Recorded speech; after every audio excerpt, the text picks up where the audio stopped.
never know what's going to happen for these reviews and how many people are going to be able to show up. But this is great. It's not just wanting that A. Showing up for a review isn't just about getting that A. There's like a little extra that it tells me, and there's people that are working and stuff that just can't make it. But they'll watch this video later, and those people, you fall in the same category. Just a little bit. Anybody that's watching this video or showing up here today, it says a lot about your character. So, says a lot about your character. But, well, props. I think as students, here we go, right at the beginning of this review. But remember, we're not just reviewing cardiophysiology. You guys are like, we're not? I will be going through study techniques and stuff with y'all. That's how I do it. Yeah, traffic does look good today. But we're also reviewing a state of mind of what I found from all my students through the years is that students who have confidence, even if they're confidently wrong, those are the ones that go on to be the most successful. And unfortunately, our education system often takes confidence away from students rather than giving them confidence. It's okay to be wrong. And we need to remember that it's okay to be wrong, in that in life, we make mistakes on the daily. And we learn from those mistakes that we make. And school should be no different. Don't run away from your mistakes, and don't run away from making mistakes. You're going to make them, and that's okay. So here in the review today, use that. As you're studying, use that. Don't be afraid to have a blank piece of paper and try, as you're studying, to put down what you've learned. Because you can always go back to your real notes, compare the two. Or in today's review, you can always, be shouting out answers and working with me from a blank slate. And compare the two. And when you miss something from your notes and what you've been working on with a blank piece of paper or a whiteboard or whatever, then you fix what you got wrong. And now you got two short-term memories that start to be converted into a long-term memory. And that's what it's all about, right? So that's why mistakes are so powerful, is when they happen, we have to correct them. If you just make them and walk away and don't learn what you got wrong, then it's not a learning experience. Does that make sense to everybody? I hope it does. I hope you guys understand. It's all about learning. It's not about beating yourself up. It's not about beating each other up. Life should never be that way. Yet it is. And when some of us beat ourselves up, if we get something wrong, I learned years ago that all that does is lead to so much stress that I had to see a sleep psychologist. I was losing hair back in college. I had one semester where I took 24 credits in one semester. 24 credits of classes in one semester. I I went insane, to say the least. I literally started getting alopecia and having complete insomnia. I'd be lucky if I got 2 hours of sleep in a couple of days. It was bad.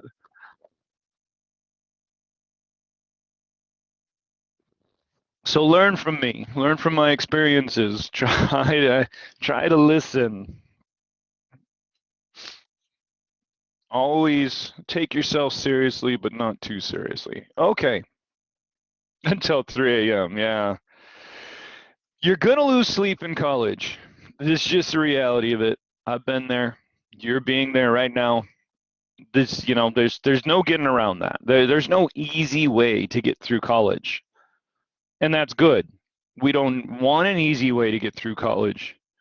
We want a way that we're in an advanced education state to learn, and you're going to have to work your butts off. And in community college, man, you guys got it even crazier because many of you have jobs, kids, other responsibilities. I didn't have any of that.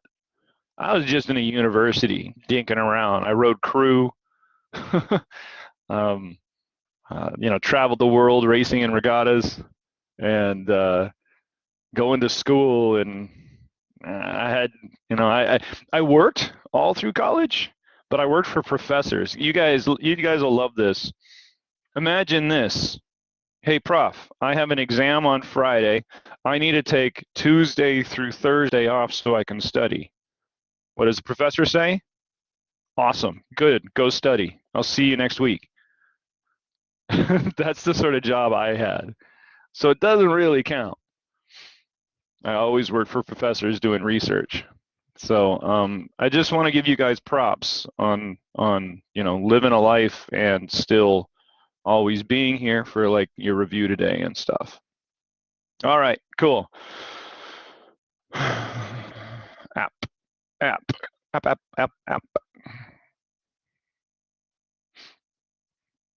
How do y'all get started studying for a big exam? You guys, anybody wants to jump on voice audio can as well. I don't mind. This is in lecture.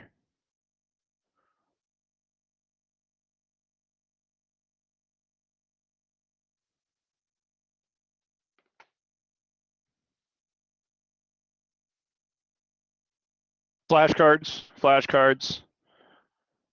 We watch as many lectures. Cool. I like to watch all your recordings again, rewrite notes. Okay.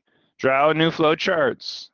Ashley's my personal winner so far. Nobody's wrong. Everybody studies different. Ashley does what I do.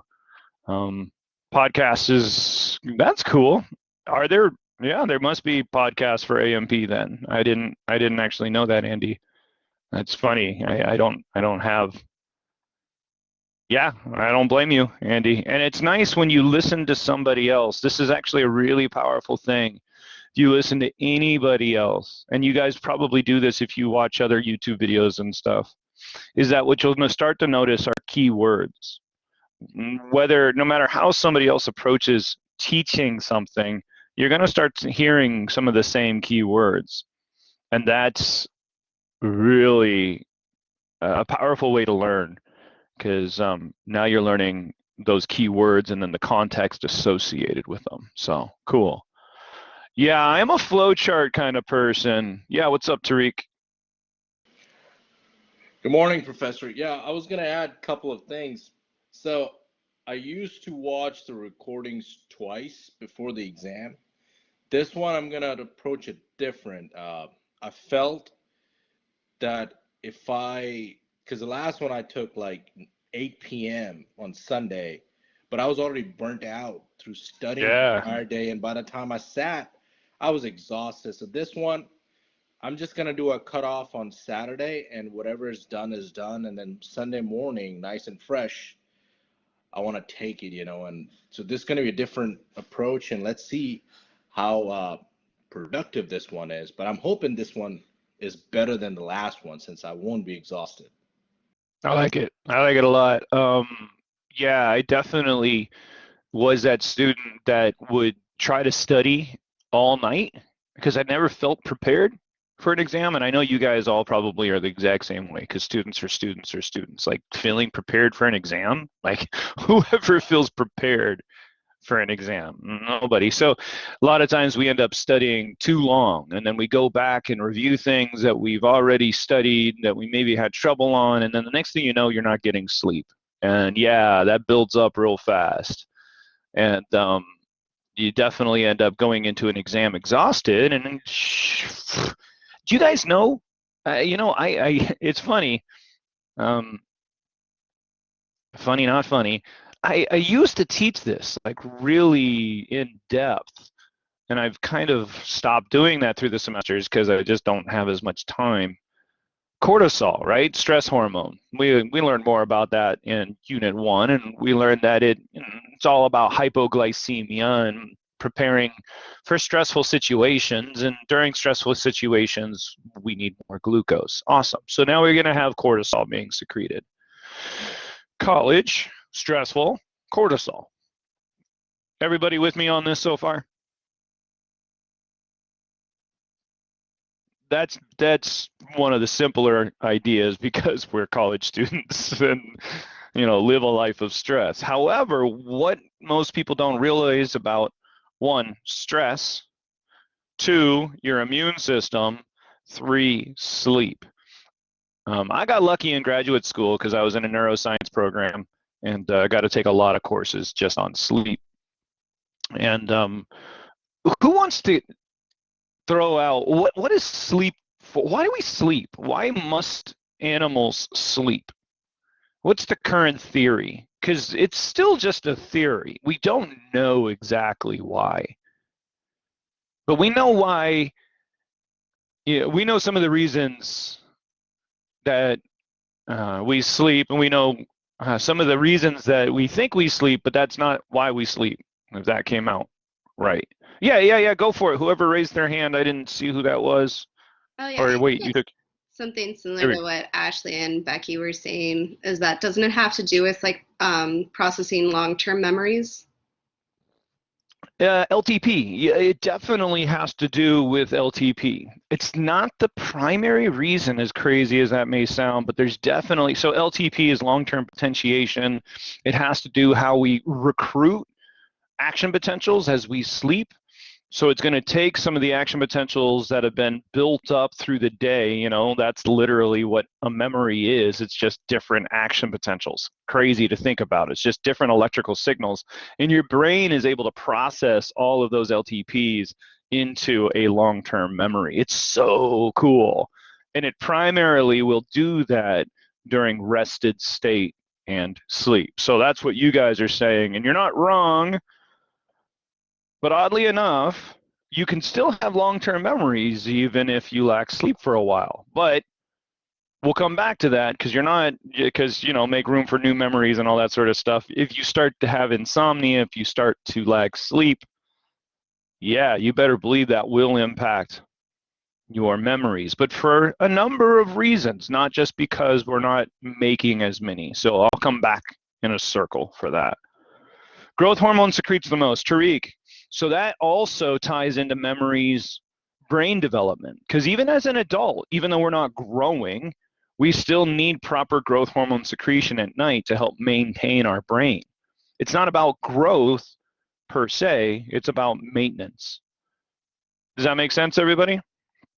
You grow that big, I don't know, rose bush, and at some point you just want to maintain it so it's beautiful. Well, that's your brain. Any other guesses? This is important. This will be important for cardiophysiology in terms of our brain is using so much. Help me help you. Fill in the blank.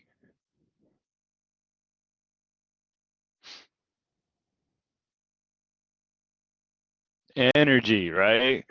Our brain is constantly using energy. It uses more energy than anywhere else in your body.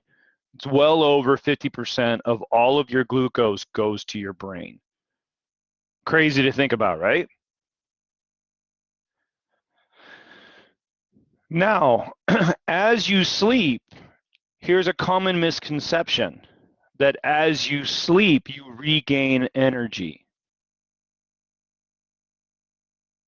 I like it, Tariq. Guess what? Your brain does not regain energy as you sleep. If you actually look at brain waves in a person who's sleeping, this is what REM and deep sleep, you guys maybe learned in AMP1 some of those phases of sleep, and if not, it's okay.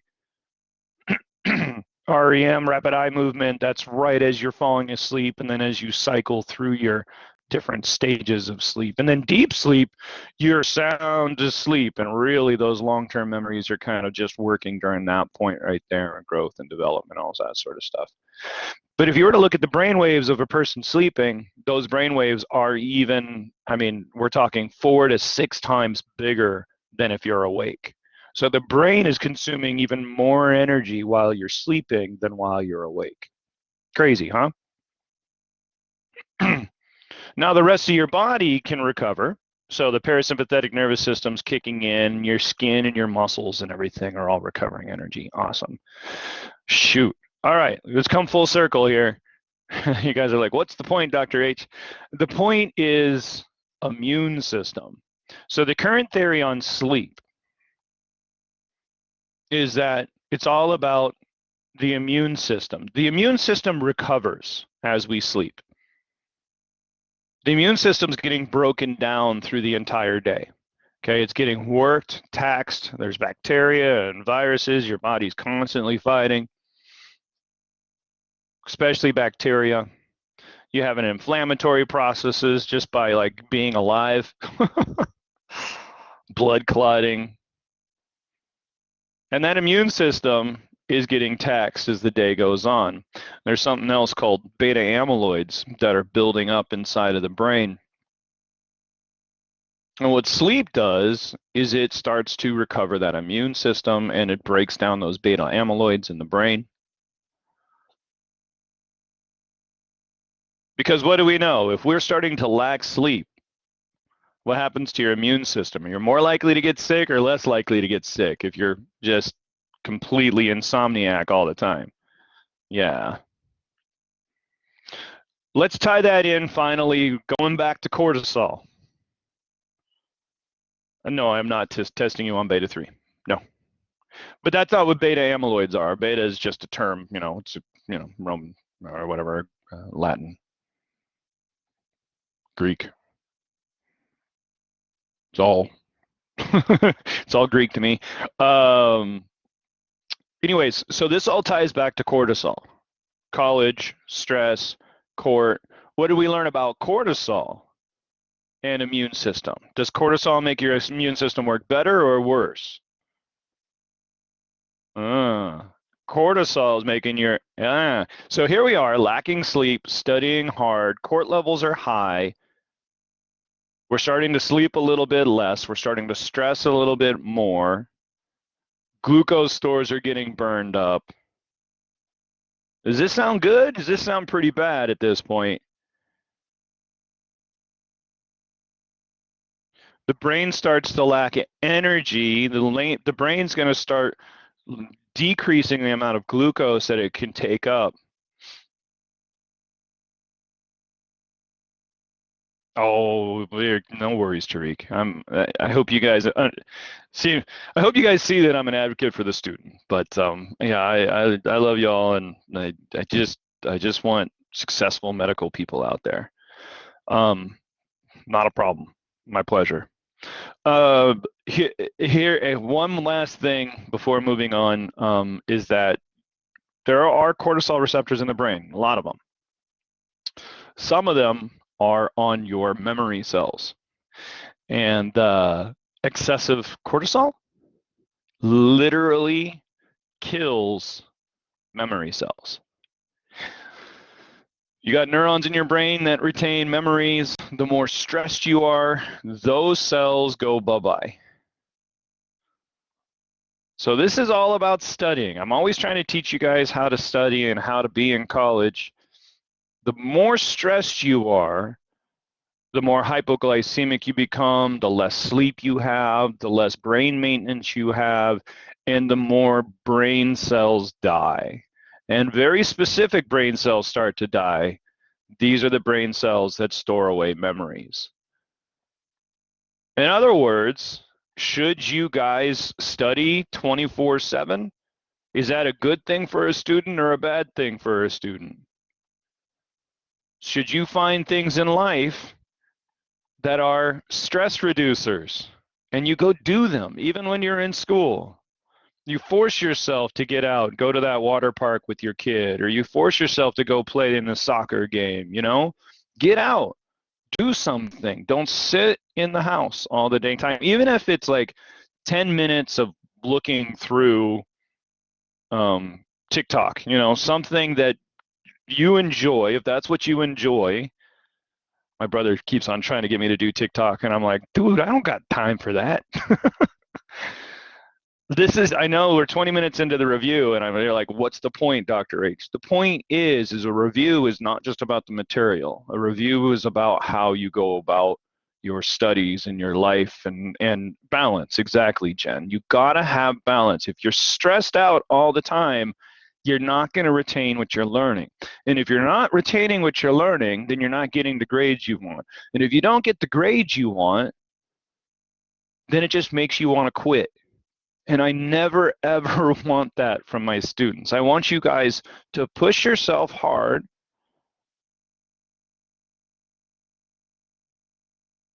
Maybe not be as successful sometimes as you think you should be, but I want that to motivate you to study different, to study more efficiently, to become better students, but not work harder. Does that make sense? I want you guys to work more efficiently, not harder. And that's what's so great about things like flashcards, for sure. Flashcards, they work, but they're not the most efficient way to study because it takes a lot of time to write those flashcards. And then you're looking at one side of the flashcard, you flip it over, so you don't have the answer on the front, which is great. You flip it over and there's your memory. But what are you not doing when you're using flashcards constantly? You're not writing. And there's no stronger signal for memory in learning than writing, using your hand. Typing, not the same thing. Whoever's tried to type their notes out before, and how much of a disconnect do you have from your brain and the notes that you just wrote? It's a massive disconnect. It's a funny thing because we as humans, we didn't evolve over tens of thousands of years to type. This is such a new thing. Our brains are connected to our hands for writing. So you want long-term memories, write as much as you can. That's step one. And I'm not saying write out essay questions. I'm saying write something, then you write it again, then you write it again. Does that make sense to everybody? I'm not saying flashcards don't work. Flashcards work, especially for certain people. My wife, flashcard person, she still remembers stuff that were on her flashcard, insane amount of material that she did 20 years ago. She's brilliant. I never was able to do that, and I think most students are more like me than my crazy brilliant wife. Not saying you guys aren't brilliant. I'm just saying, the more material you end up writing down and then you don't rewrite, it makes it harder to retain over time.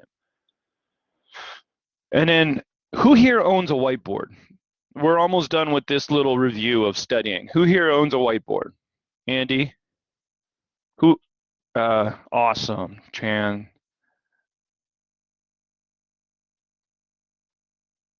Tran, I need you to jump onto voice. I want to learn how to pronounce your first name so bad. My first name is Quinn. Quinn? Yeah. Love it. Love it. Thank you. I keep on looking at it and I'm like, because I didn't hear it that first day of class. So I'm like, how do you pronounce this? Quinn. Got it. Thank you. Yeah. Thank you. Thank you. Thank you. Only a couple people on a whiteboard. And that's insane to me. You guys spend hundreds of dollars on lecture textbooks that you don't even use. And yet you won't fork out $30 for a whiteboard. There's nothing more powerful than a whiteboard. In my opinion, my very strong opinion, is because a whiteboard's like what you're looking at right now. It's just a clean slate.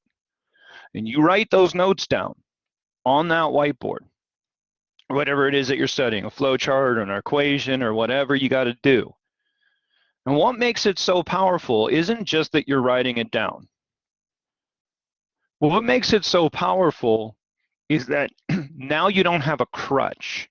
If you write your notes on a whiteboard, you have your other notes elsewhere. You don't have a crutch. You can't go looking back through your notes, right? Now you write down an equation. You start talking to yourself about what the different parts of the equations mean.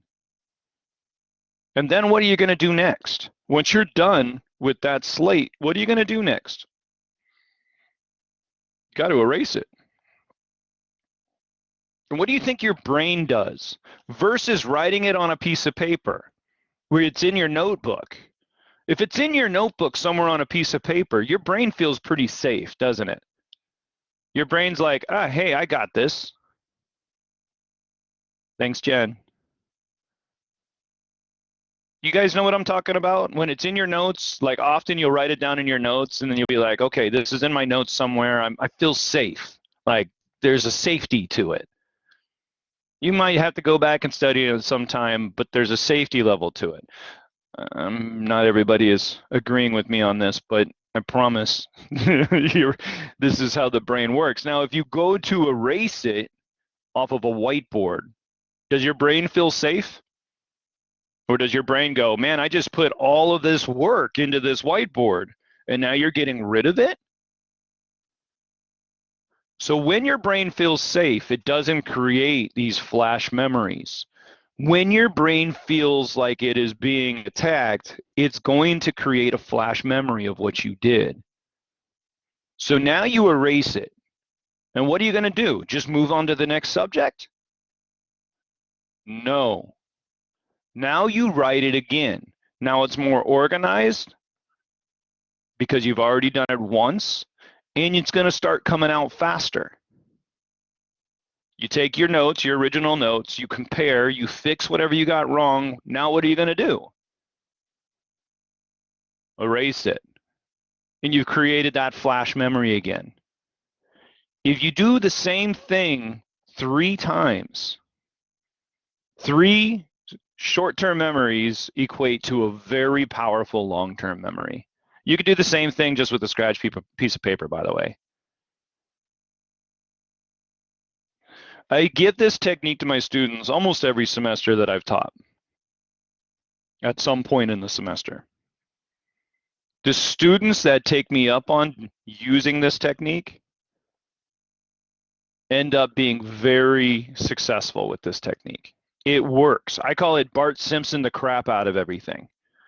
You remember Bart Simpson? I don't know if you guys ever watched that, but at the beginning of every episode, it was I will not, whatever, up on the whiteboard, or up on the blackboard, I guess, technically. You guys know what I'm talking about, right? Right? Back in the day, you'd go up to the blackboard, and you'd just, after class, and you'd write, I will not, blah, blah, blah, blah, blah, or whatever the teacher made you write over and over and over. You had to write it over and over and over. When you guys went to learn an alphabet, back when you were a kid, did you do it one time and remember it? Or did you have to do a damn song and your parents sang it with you 14 times a day? You guys see what I'm saying? Why do we think that we can study something once and learn it? It's a weird quirk of human nature, isn't it? We feel like we should be able to do it one time, and that's good enough. It's not good enough. It's not how the brain works. It's about repetition. It's about redundancy. And the way you can do that with studying is doing it multiple times. Do you guys think this is going to end up taking more time to study or less time to study? Bear with me. Just put out a guess. I mean, what do you guys feel? Do you guys think this is going to take more?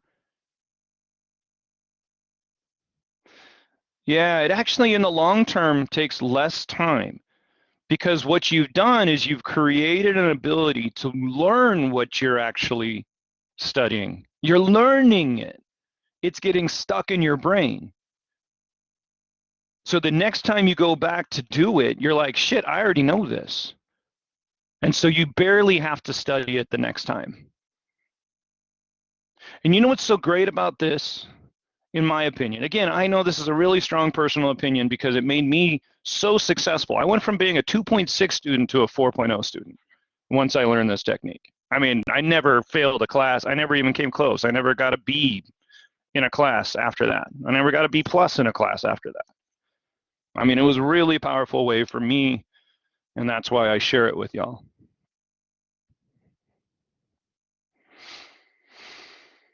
Yeah, they're so visual. But that's my point here, Ashley, is that I want you guys to think how many times that you've gone to study, but then you stop yourself because you're like, I don't have enough time to study. Who's done that before? I don't have enough time to study. I can't study right now. Oh, yeah, we have all done that. But let me promise you that you do have enough time to study if you have a whiteboard. Because all you got to do with the whiteboard is this. Hey, what's the function of the heart, everybody?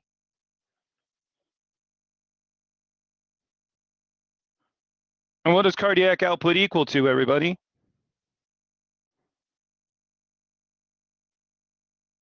And what cells of the heart control heart rate? And what cells of the heart control stroke volume?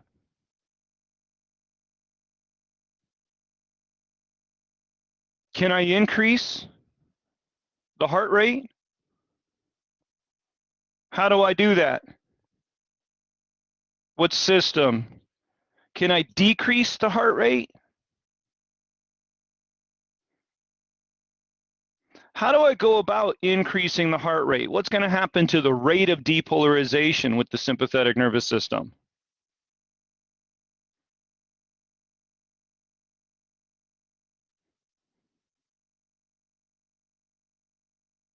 This isn't the only way to do this flowchart. However you guys want to do it is great studying. How do I change the rate of depolarization with the parasympathetic nervous system?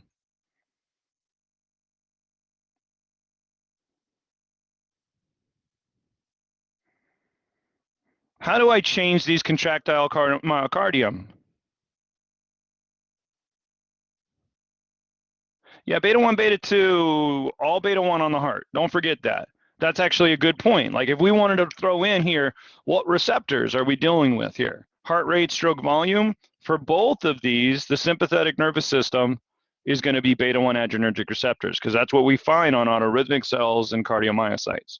We find beta 1, and we find on the autorhythmic cells, we also find muscarinic. This is written as a mu sign, M. Right? Whereas over here on the contractile myocardium, we only have beta 1. So those are the only receptors found on heart tissue, heart tissue, heart tissue. Beta 2, you're going to find sometime in the future that there are beta 2 on cardio tissue, but you do not need to learn that for my class. Okay, that's a relatively new thing. And some drugs will impact your heart rate. Some beta 2 stuff will impact your heart rate, but why deal with that if I don't teach that? All right, contractile myocardium. This is all about the sympathetic nervous system. And this is going to somehow change the amount of calcium in the cell. Boom. You know, just little thoughts. So how much time did that take? It would have taken me even less time if I wouldn't have spieled off there for a second. How much time did that take? A lot of time, very little time. And it's a really powerful way to just sit down for a 5-minute study break. And then you get up, you go about your life, you do what you need to do, and the next time you have a 5-minute study break, you do something else. You always have time to study. There's never not enough time to study. Because why? In my opinion, you should never be studying more than 45 minutes. I took a lot of classes on memory and learning and studying and, you know, sleep, and you should never study for more than 45 minutes. Now, I'm not saying you shouldn't have a day of studying. I'm saying that when you sit down to study, maximum, set a timer, 45 minutes.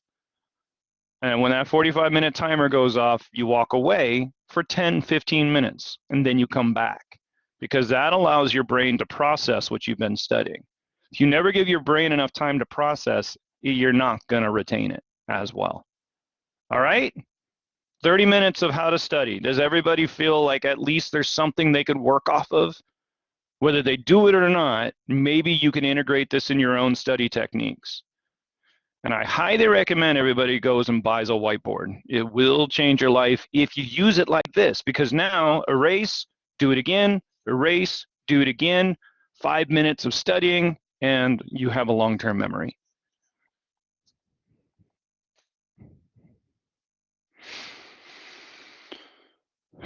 Now, I wish I had this particular thing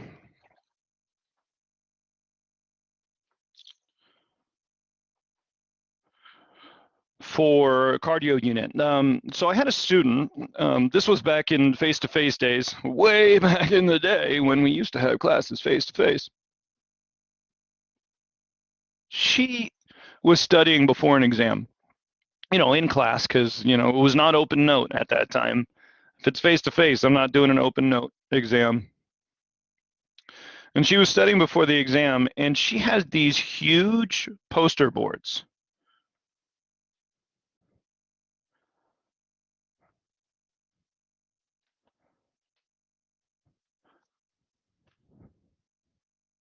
And she'd summarized every single one of my notes into one poster board for one unit. And you can see how organized it is. It's got equations. It describes those equations, just like I do in class. For here, this is respiratory system, so there's the flow of air, just like you'd have a flow of blood for the cardio system. Talks about the different types of epithelial tissue involved and the different accessory organs that are in that, and how we breathe and how volume and pressures are related to one another. I thought it was absolutely brilliant. By the way, this girl never got less than 100% on my exams. And that was before it was open note, y'all.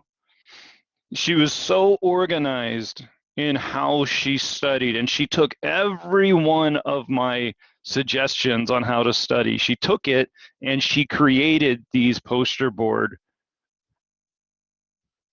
She didn't have huge note cards. Notebooks. She didn't have thousands of pages of notes.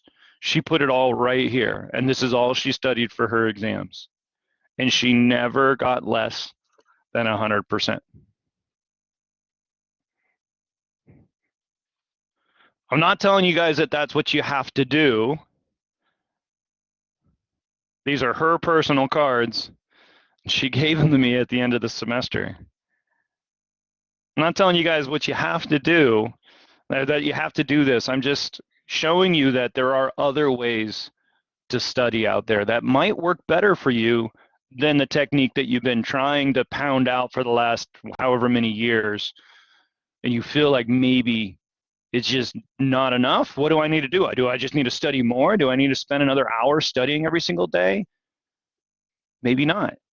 Maybe you just need to add a slightly different technique into what you're already doing. Okay. Are there any questions? Remember, I did 17 years of school. Well, now I'm continuing to be in school. I was a student for 17 years. So that's why I want to make sure I pass on some of my study techniques to y'all. So are there any questions? I know this is a weird thing because we're not studying cardiovascular physiology, but I hope you can take something of what I just said and use it to your advantage in studying now and in your future. Because Tariq, like, you're going into medical school.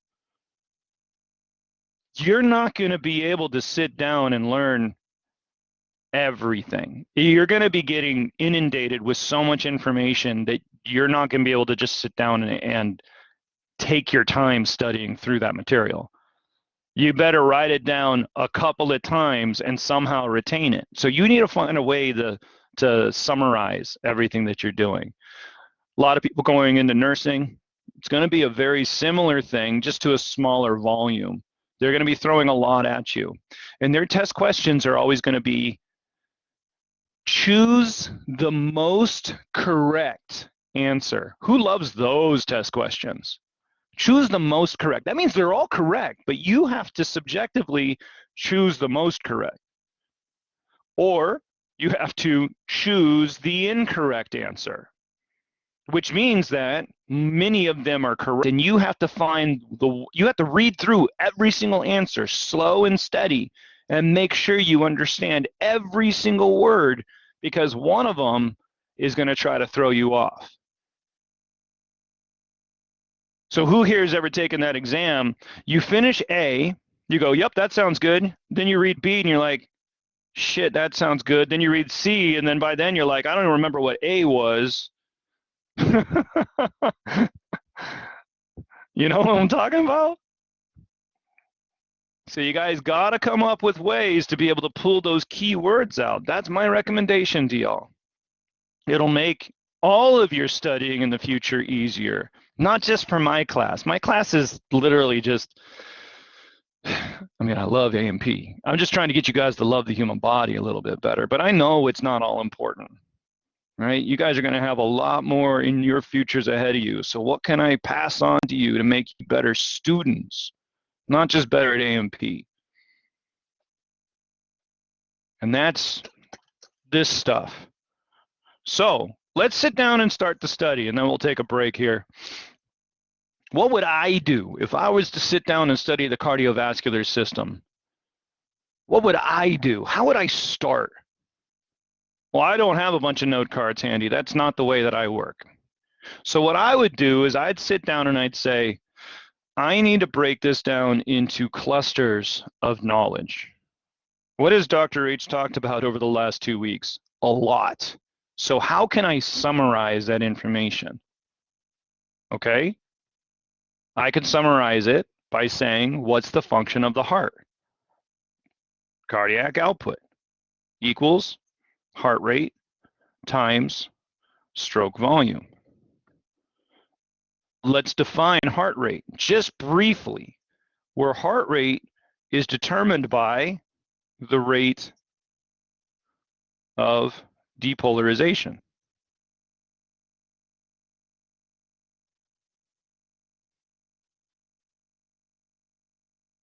But we want to always ask ourselves how. You're not wrong, Tariq, right? The units are beats per minute. But in physiology, we have to change our thinking ever so slightly, because what we need to ask ourselves is, how is a heart rate created? It has to do with that rate of depolarization. How is stroke volume created? Stroke volume is created by that force of contraction, 1, right? So there's 1 has to do with the force of the contraction, and force of contraction was proportional to the amount of calcium inside that cell. So that's how. Again, I'm just trying to summarize how things happen. Stroke volume. So what do we now know? If I increase the amount of calcium inside of those cells, I'm going to get a stronger stroke volume. You see how I just summarized? There's a lot more to learn, obviously. There's a lot more to end up drawing down, but we're just trying to get a summary. You guys with me on this? Does this make sense? Does anybody have any questions? There is something else, though, that can impact stroke volume. And that was that venous return. Yes, no?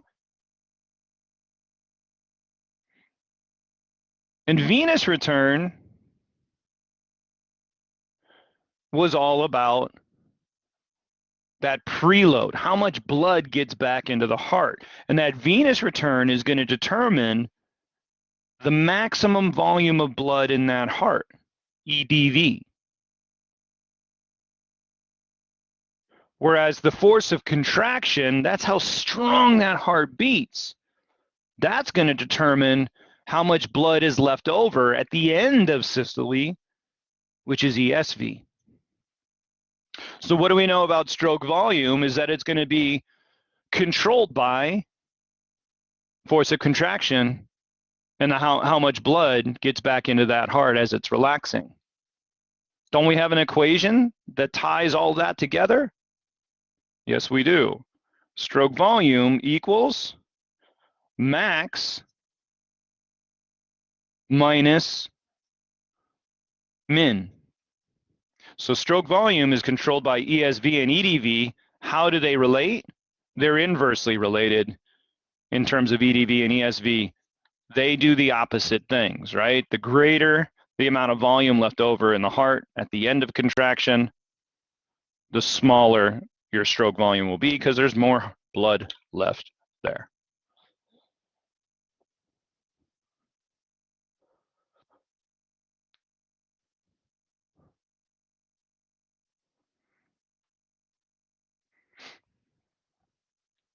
As a side note, we can also just look at the amount of blood that gets ejected from the heart during a single heartbeat.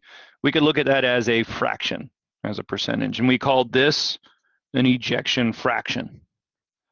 So we're going to say how much blood was ejected relative to how much blood was there to begin with. And using this, we're going to be able to get something like, hopefully, 50 to 55%. You guys kind of remember that equation? It's not as important as the other ones. That's why I kind of put it in as a different color here. But it is something that was in lecture, so we definitely want to use it to help summarize all the information that we've done. Is there a lot more that goes into heart rate and stroke volume you guys need to study? Absolutely. For instance, we know heart rate, rate of depolarization, we should definitely be looking at action potentials. So you're going to want to study those, right? So I would write something like, okay, I got to study action potentials for autorhythmic cells. Okay, this gives me a to-do list in essence. And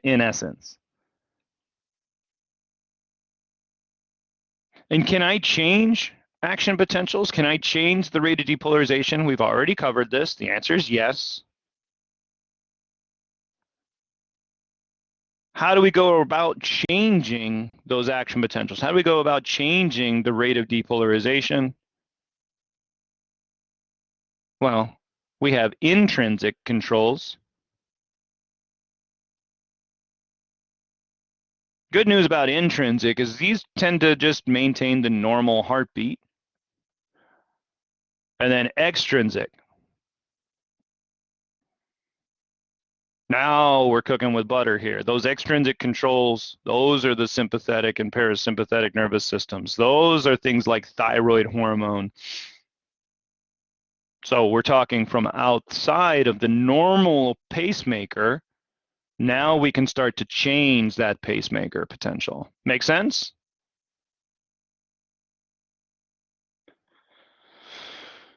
What about for stroke volume? Both force of contraction and venous return. Well, man, I bet study one, the action potentials for the contractile myocardium. And in addition to that, I better take those contractile myocardium and I better study that excitation, contraction, coupling, and then the relaxation portion of that. The action potential for the cardiomyocyte, that's the one with the plateau phase. The ECC, relaxation, that's the one with the L-type calcium channels, the ryanodine receptors.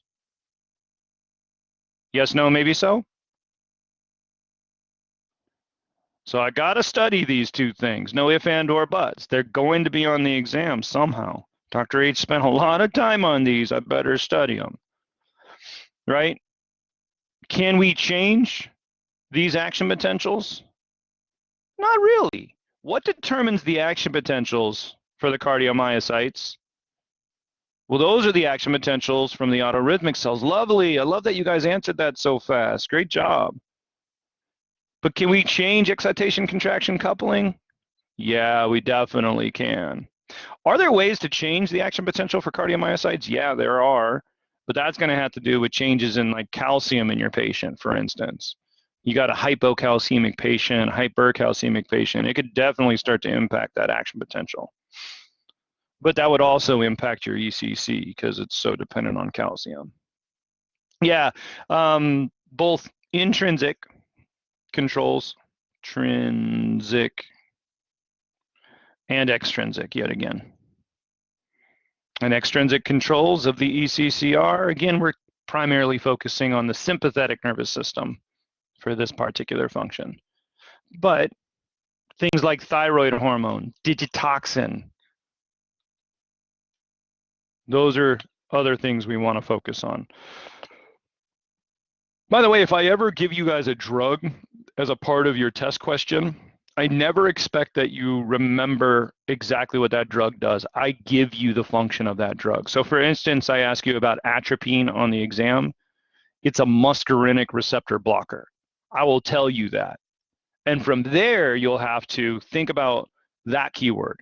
What does the muscarinic receptor do? Well, it's part of the parasympathetic nervous system. Acetylcholine will activate it to blah, blah, blah. Make sense? So if I give you guys a drug, I will always give you the function of that drug. You do not need to know it.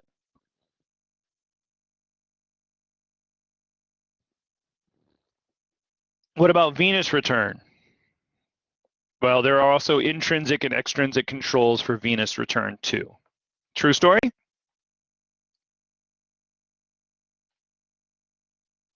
Cool. There's two more major things that are on the exam that you definitely need to tie into all this craziness. You better go and study. Why am I using blue? EKGs.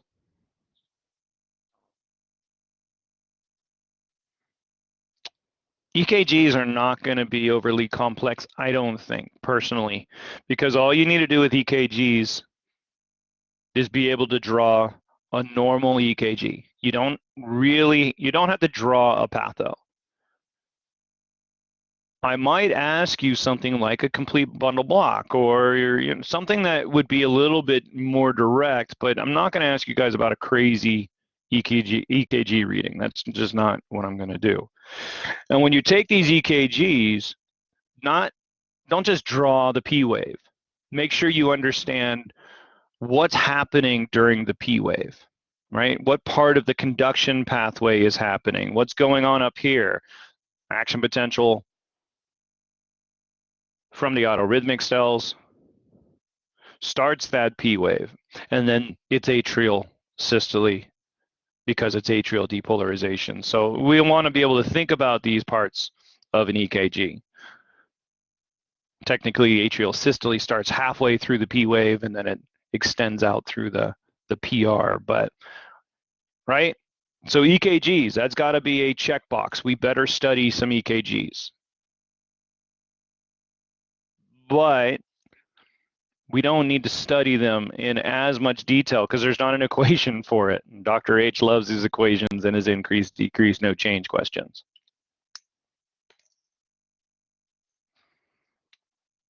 Last thing we need to be able to think about is that Wiggers diagram. Now, do you guys need to be able to write this crazy Wiggers diagram? What did I say in class? What are you going to have to do with this Wiggers diagram? You don't have to write it, do you? You're not even going to have to interpret it. I won't even give you the Wiggers diagram, but the Wiggers diagram is a great thing to study, to better understand that heart function because it ties everything together. What do we need to know from that Wiggers diagram? We need to know how pressures open, close valves, because how the valves open and close determines the volumes in the heart chambers.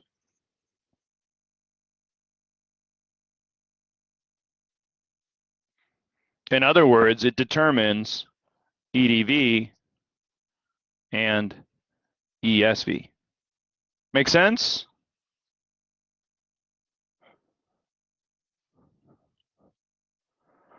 So you guys should be able to walk yourself through that table that we wrote in class. Let's try to do one verbally. This is going to be hard, but I think you guys can do it. And then we'll write down just the quick flow chart that you can elaborate on here. So I want you guys to think about what's going to happen to the valves in the heart. The bicuspid and the tricuspid.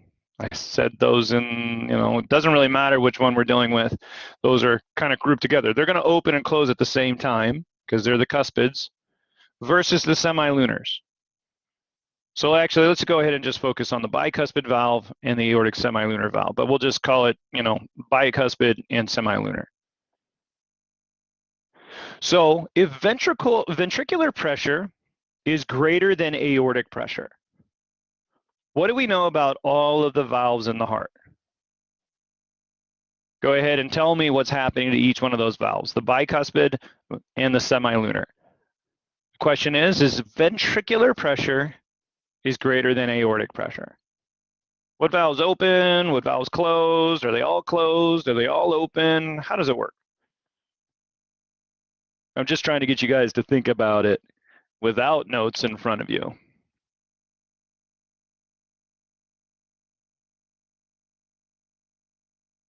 Okay, we got 3 completely different answers. Oof. It's hard when you're just trying to do it via your brain, right? Am I wrong there? I mean, I see students that turn in tests when we did use, face-to-face tests, and they don't have a single flow chart. They don't have a single equation written down anywhere. They're trying to do everything from memory. And I think that's crazy. No matter how smart you are, no matter how confident you are, you should always, when you read a question that says, let's talk about pressures and volumes, in my opinion, write what you know.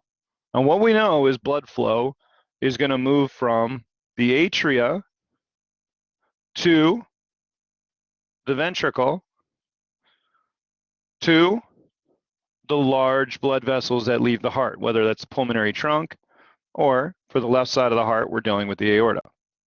And we know it's going through valves to get there. So over here, I'm going to have the bicuspid valve, and over here, I'm going to have the aortic semilunar valve. And we know blood only flows in one direction. So using this quick, really quick, relatively simple flow chart here, now the question I asked is what we know is ventricular pressure, go VP, why not, is greater than aortic pressure. That's what I asked. Now, what do we know about the aortic semilunar valve right off the bat? If the pressure here is greater than the pressure here, is this valve going to be open or closed? Do you see how this little schematic really helped? It helped you guys immediately answer. You weren't trying to think through the problem. You guys all slowed yourself down and you gave yourself confidence in your answer and you're all correct. Does that make sense to everybody? That even when you're taking an exam, even when you have notes in front of you, I recommend still writing down the key ideas that I taught you in class. Now, what about the bicuspid valve? Well, if we know ventricular pressure is greater than aortic pressure, what do we automatically know about ventricular pressure versus atrial pressure? What do we automatically? It's got to be greater, right, Beck? It's got to be. Because the atrial pressure is stupidly small, the aortic pressure is stupidly high. So if ventricular pressure is greater than aortic, well then ventricular pressure is going to be stupidly high. Yes, no? So what do we know about the bicuspid valve in this scenario? Open or closed? Did this boost all you guys' confidence in your answer? I think I know the answer to that, but I want to make sure you guys can tell yourself that. Yeah. Use that, y'all. Stop trying to go into an exam and doing everything by reading the words. Pull out the keywords. If you see, for instance, the word stroke volume in an exam question, what should you stop and write down, whether you use it or not?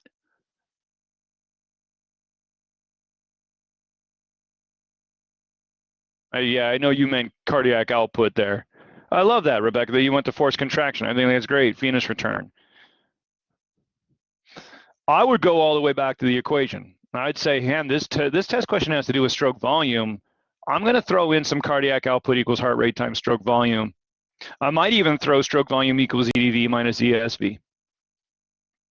I'm going to write it down somewhere next to the question. Then I'm going to continue reading that question. That's how I approach it. You don't have to do the same thing. But as long as you're pulling out that key word and you start thinking about key ideas, it's definitely going to make studying that material that much easier. Cool.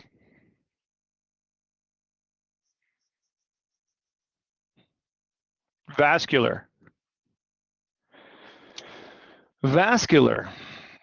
What's the function of blood vessels?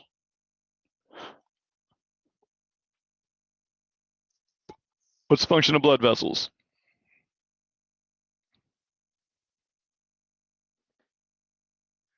Transportation. Now, how can we think about transportation?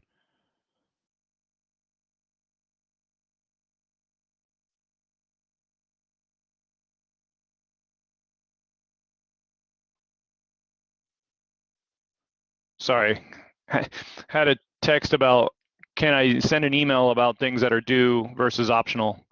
Apparently there's some groups out there that might be confused about due dates, but I sent an email this morning that summarizes what's due today, tomorrow, and Sunday. So in case you guys are looking for those due dates, I did send an email out this morning about that.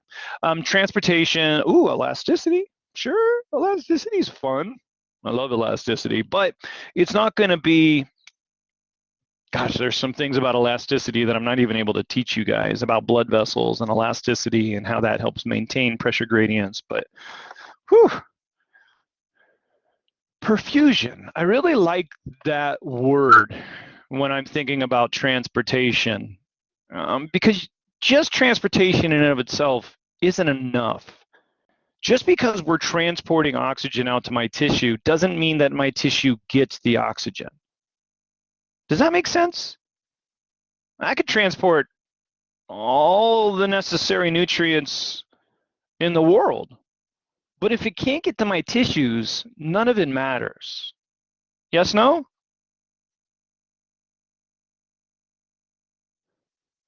So that's why I love this idea of both transportation and perfusion, because all of these equations you guys learned about blood vessels and moving blood through the blood vessels, I mean, it's all going to end up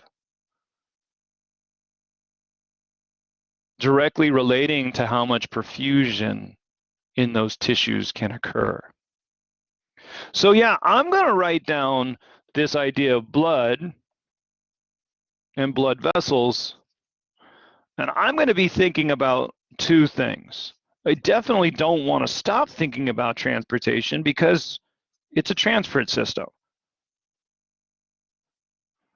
But why do we transport these materials? We're transporting them in order to allow the tissues to get what they need. And that's going to occur through a process of perfusion. Perfusion is just getting that blood out into those capillary beds. Now, the one that you guys just learned about yesterday is one that you should not forget now. Because once we get perfusion into those tissues, now we need to get out into the capillary beds, I guess I should say. Now we need to get what we need, what we've been transporting, we now need to get that into the interstitial fluid. And what process is going to allow us to get all of that out into the interstitial fluid? Filtration. Perfect. And we have a summary for filtration, which is net filtration pressure. Is that helpful for you guys to be able to think about all three of those at the same time? It's not one individual thing, which is unfortunately what students end up doing as they study, is they try to understand individual ideas without being able to pull the whole picture into mind. We transport so that we can perfuse, and we perfuse so that we can filter and reabsorb when we need to reabsorb too, by the way.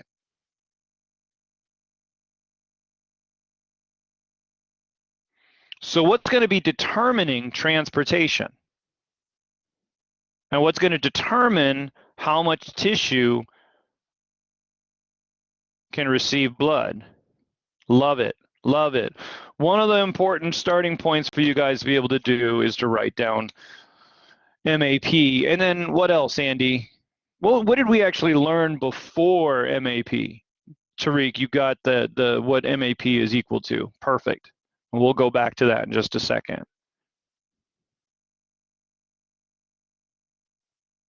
But if we're going to transport material, blood better be what's liquid moving through a tube called? Viscosity has to do with one of the properties that determines how it does this. But yeah, we're talking about blood flow here. Andrea, I think, Andy, sorry, I think you were talking about the radius of the tube already, right? Is that what you were thinking? Or resistance? Okay. Yeah, we're going to be talking about resistance, but resistance is always opposing blood flow. Everybody see what Quinn wrote, and does that make sense? So if we got to transport, we need to make sure that we have blood flow out to those tissues.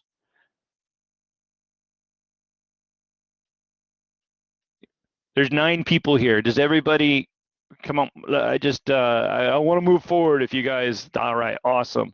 I want to make sure everybody understands that because I never know. Okay, cool. So we need to get blood flow out to our tissues. And there's a lot of things that can determine blood flow, both intrinsic and extrinsic again. But even at the intrinsic level and at the extrinsic level, there are 2 primary variables that impact blood flow. So let's go ahead and write those down in chat.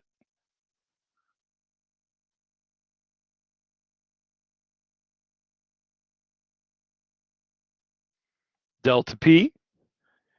Reminder, delta P is a pressure gradient. It is not blood pressure.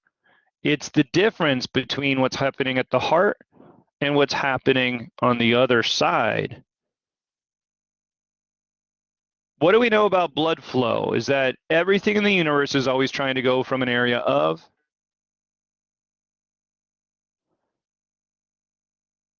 So let's think about that blood flow chart that you guys drew for Unit 1, even on the exam.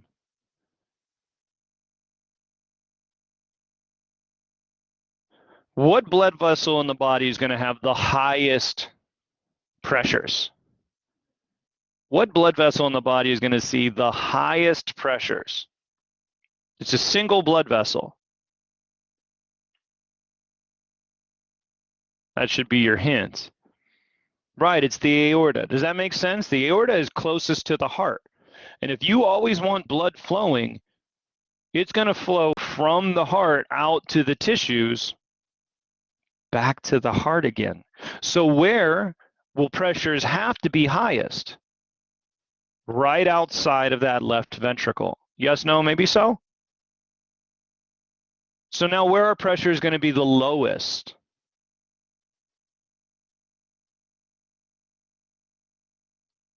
You're not wrong, Beck. And Tariq, I'm asking about blood vessels. You're not wrong either. But I'm not asking about the heart right now. I'm talking about blood vessels. So you guys take Tariq's answers, veins, good. But take Tariq's answer and go one step back. What vein or veins of the body are going to have the lowest blood pressures? Vena cava. Does that make sense to everybody? It's going to be the superior and inferior vena cava. Let's not forget that. It's not capillaries, although capillaries will be lower pressures than the aorta, absolutely. But where's it got to be even lower, man? If we're going to be getting blood from the capillaries back to the heart, shit, I got to go downhill. So the pressures on the venule side of a capillary bed have to be even lower than the capillary bed itself. And the pressures in the veins have to be lower than the venules. And the pressures in the vena cava have to be lower than the veins. Yes, no, maybe so? Got to go down that hill. If you ever stop going down a hill, then you pool up that blood, and now you got massive edema and swelling. This occurs in a lot of bedridden patients. Gosh, man, you got a patient that is in a coma or just unable to walk. The pressures in those legs start to build up. Can't believe I never really talked about this in class. But those pressures in the legs start to build up, and that causes all sorts of peripheral edema. So especially nurses that are working with bedridden patients, you're going to have to go in and you're going to have to actually create pressure in those legs by simply massaging those legs. And that's going to end up creating enough pressure to help push the blood back towards the heart, because it's just sitting there stagnant. They have these really cool calf contraction machines that you wrap around your patient's legs, and you plug it in, and then it's going to do a slow rhythmic contraction relaxation, and it helps keep blood flowing through those patients' legs. It's pretty cool. Gotta always have your pressure gradient, though. Gotta always have your pressure gradient. And we know what's always opposing it is resistance. The primary driver for that pressure gradient is how strong that heart is beating. Are there other factors that might impact it? Sure. But for the purpose of this class, the strongest determinant of that pressure gradient is that heart itself.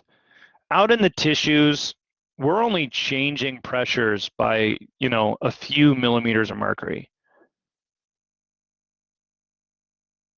Whereas right next to the heart, because of the strength that that heart is beating, we can change the pressure close to the heart. If you start doing a, 100-meter sprint, right? That pressure is going to just shoot through the roof. So the primary determinant for that pressure gradient is that cardiac output. What's the primary determinant for resistances throughout the entire body?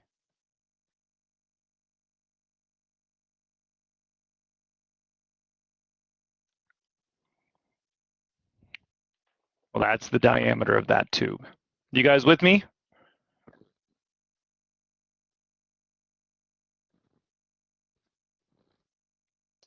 And how do we control cardiac output? Well, sweet, I wrote cardiac output, now it can come back up here. I don't have to rewrite all that material.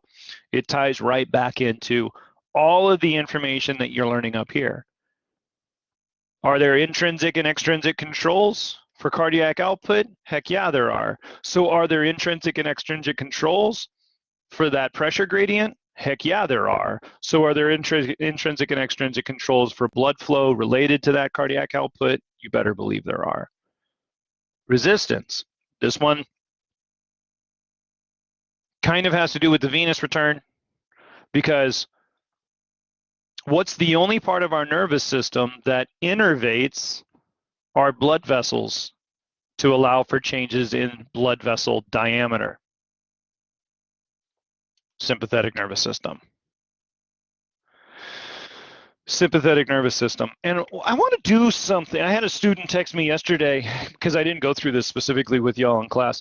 I had a student text me yesterday that she found something in the lecture narrated PowerPoint that I didn't go over in class, and she said, this particular slide made everything click for me. So I immediately second-guessed myself in my own teaching, and I was like, damn, I gotta teach these things. I gotta find time. So I'll use this today, is that your blood vessels have something called sympathetic tone. Do you guys remember the term parasympathetic tone?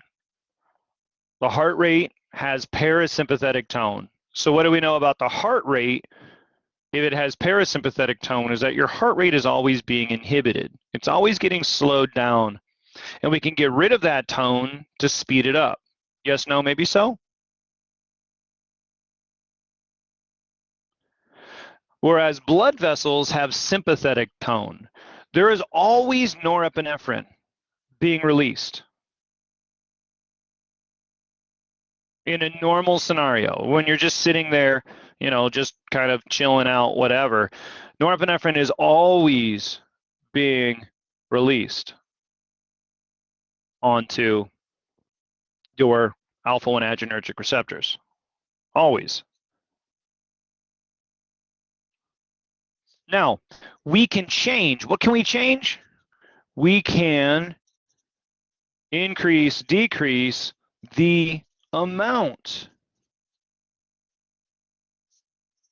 of norepinephrine being released.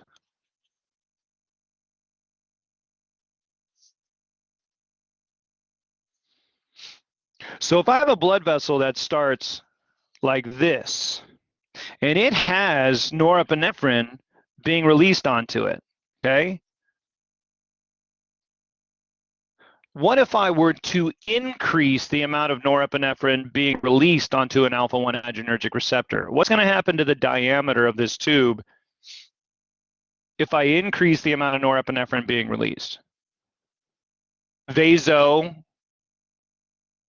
not the diameter, so diameter would be increase, decrease, no change. Let's go ahead and go with vasoconstriction or vasodilation.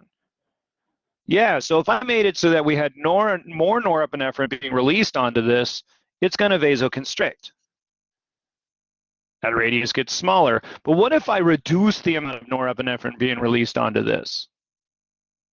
Then I'm stimulating those alpha-1 adrenergic receptors less, vasoconstriction or vasodilation. So this is how we can change the diameter of our tubes so easily with one system. That's why we can just use the sympathetic nervous system, is because there is sympathetic tone. So we normally are here. This is normal. And now we could either vasodilate or vasoconstrict simply by changing the amount of norepinephrine being released. Does that make sense? Is that helpful? No, yeah. I mean, it's in the narrated PowerPoints in the lecture, but I didn't cover it in class with y'all, and that's unfair to you. But unfortunately, there's certain things I have to skip over due to time limitations. But that definitely plays a role in resistance. So this is blood flow. Now remember, blood flow, what we're talking about with blood flow are both local, intrinsic, and extrinsic controls, as always. Okay, these controls are there. But when we're really referring to blood flow, we're not talking about total blood flow. We're not talking about blood flow to the entire body. We're talking about blood flow to a specific tissue. So for instance, that was my question that I asked you guys to go home and talk about, you know, as you were studying with, if you're running for Mr. Axeman, what would happen to the digestive system versus what would happen to the skeletal muscles. You see how we're talking about blood flow to two specific organs? Yes, no, maybe so? So blood flow is all about a particular organ / tissue. So blood flow throughout the entire body can be regulated at the organ level, intrinsic local controls, or from the nervous or endocrine system. But again, that's going to work at a local organ level. If we need more blood flow to the brain, we're going to make sure there's more blood flow to the brain. We're going to shut off blood flow to areas that don't need it, and we're going to increase the blood flow to the brain. If we need more blood flow to the kidneys, we're going to get more blood flow to those kidneys. And we're going to do that at the expense of another organ. Does this kind of time, is this, I feel like this should be helping because I never said this in lecture. Does that help understand blood flow a little bit better? We're not talking about total blood flow. That's not how the body works. It's all done on an individual basis. Where do we need more blood flow? Send it there. How can we change the amount of blood flow to these different tissues, to these different organs? What's going to play a bigger role in that? Well, cardiac output, cool, awesome. But no matter what you're doing, your cardiac output's the same. So if you're running for from Mr. Axeman, cardiac output's just going to go up, period, end of story. And that cardiac output now is going to be feeding the pressure gradient to the entire body.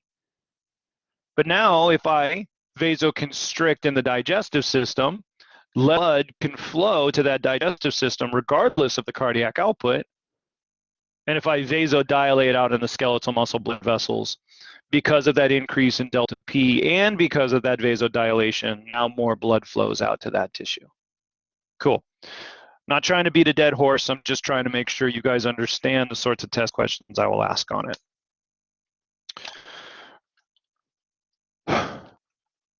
But if we want to look at more of a systemic level, what's happening, transportation and perfusion at a systemic level? Actually, real quick, sorry. What about perfusion at a local level with blood flow? Do you guys see the link there? If I increase the amount of blood flow to a tissue, what's going to happen to the degree of perfusion? Increase, decrease, no change. Yeah, you got it, Andy. Did you guys follow me on that? I might have gone too fast. I said if I increase the blood flow, if I vasodilate to a particular organ or tissue, and I increase the blood flow to that tissue, what's going to happen to perfusion to that tissue? Increase, decrease, no change. And the hope is that we filter more in that tissue because that tissue needs it for whatever reason. Sweet. So now you can start to see how these key words up above tie in to that blood flow equation. Now, I don't think I've ever used this puke brown. What color would that be? I don't know. Puke brown, something. Now, your body doesn't necessarily, it loves to control blood flow at a local level. Don't get me wrong. But ultimately, all of its checks and balances are going to be looking at what's happening at a systemic level, what's happening through the entire body. I need to control what's happening in the entire body. And if I am going to perfuse and have net filtration pressure, I better have a relatively consistent blood pressure. And that's how this mean arterial blood pressure comes into play here. That mean arterial blood pressure is going to determine what's happening to transportation, perfusion, and therefore net filtration pressure at an entire body level, whereas blood flow is more at the local level. Equation for mean arterial blood pressure, cardiac output, we've already written about that. Total peripheral resistance, well, we've already defined resistance. Now we're just looking at the resistance across the entire body. And blood volume.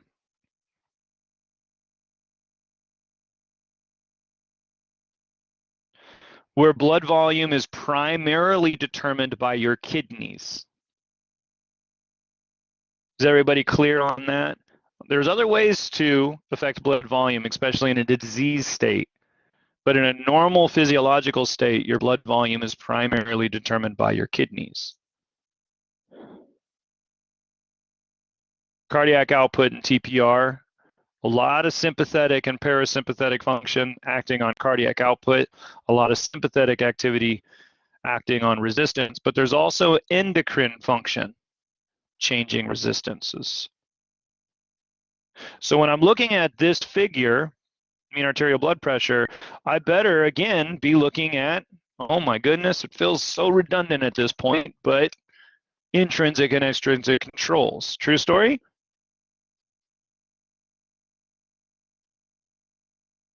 So when I sit down and study, I better be thinking about what are the intrinsic controls for mean arterial blood pressure. Well, does cardiac output have an intrinsic control? Yep.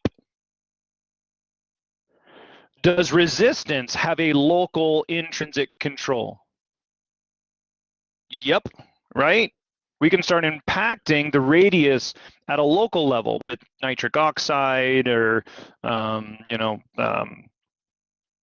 prostacyclins, or there's quite a few different things at the local level. Just oxygen demand, tissue metabolism, those sorts of things can change resistance. Now, if it's happening at the whole entire body level, we're looking at TPR. So the primary control for the total peripheral resistance is simply the diameter of all the tubes in the body. And then blood volume, again, this is happening at the kidney levels. Do you guys think there's going to be both an intrinsic and extrinsic control for these? Yeah. Which you guys need to be able to focus on for blood volume. For this unit, extrinsic controls are going to be primarily hormones. For this unit that you guys need to know about, endocrine versus autonomic nervous system. Those are those two extrinsic controls.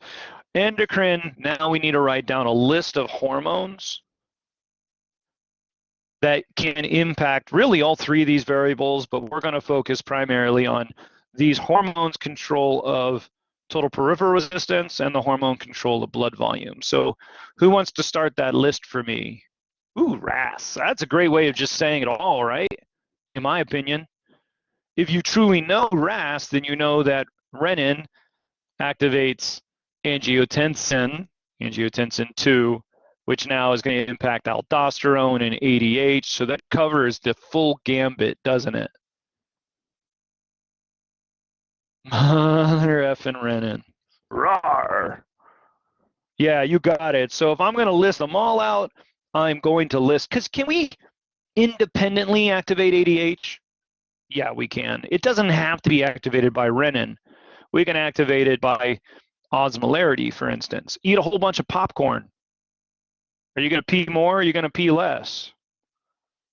You got a whole bunch of salted popcorn. You're actually going to pee less, Tariq, because your body's going to be like, there's too much salt here. I need to balance this salt out. The best way to balance salt out is just to add water. So you're going to get thirsty and you're going to pee less. I hope that makes sense. But are there other ways to be able to activate ADH? Sure, there are. Aldosterone, are there other ways to activate aldosterone? Yeah, it doesn't have to be mother effing renin. But renin's going to have a huge impact because renin activates Ang2. And Ang2 will have a positive influence on ADH. That's supposed to be a plus sign. Has a positive influence on aldosterone. So Ang2 will activate both of those independently, and it's mother effing renin that now activates Ang2. So renin can end up controlling the activation of all three of those. And what hormone does the opposite effect? These all increase blood pressure and reduce the amount we pee. Which hormone does the opposite? Atrial natriuretic peptide. So we'll just kind of write that in, I don't know, here. We'll go another one, AMP. This wasn't the cleanest way to organize my notes. I probably wouldn't have done this this way if I was sitting down to study. Autonomic nervous system, we've already hammered this so hard.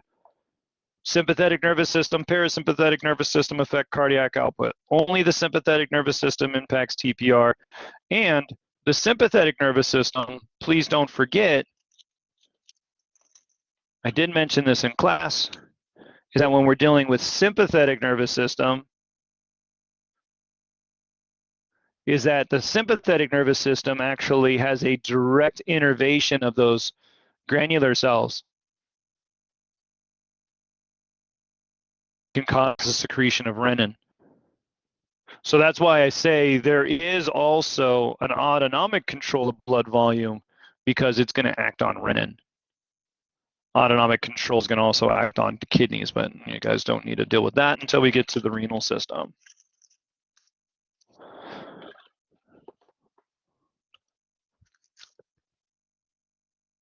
I love doing this. I love putting all my information down on one page. We have one more thing to talk about, and that's net filtration pressure. So once we get a blood pressure that's going to determine the overall pressure systems through the entire body. And we start to think about the independent blood flows to all of those tissues. Now we can start to think about how those tissues are actually getting what they need. And that's what that NFP is doing. It's filtering what the tissues need out into the interstitial fluid, because it has to go from the plasma to the interstitial fluid in order to get to the cells. That real simple little drawing of a cell with a blood vessel, ICF, interstitial fluid, plasma. It's got to go from the plasma to the IF before the cells can ever see it. Make sense in terms of, I didn't draw it, but you guys remember that real simplistic little diagram? ICF, IF, and plasma. I hope you guys remember it. Now, in order to filter, we need to have positive pushing pressures. I shouldn't call them pushing pressures because they're not all pushing pressures. We need to have positive filtration pressures. And in order to reabsorb, we would end up having negative filtration pressures.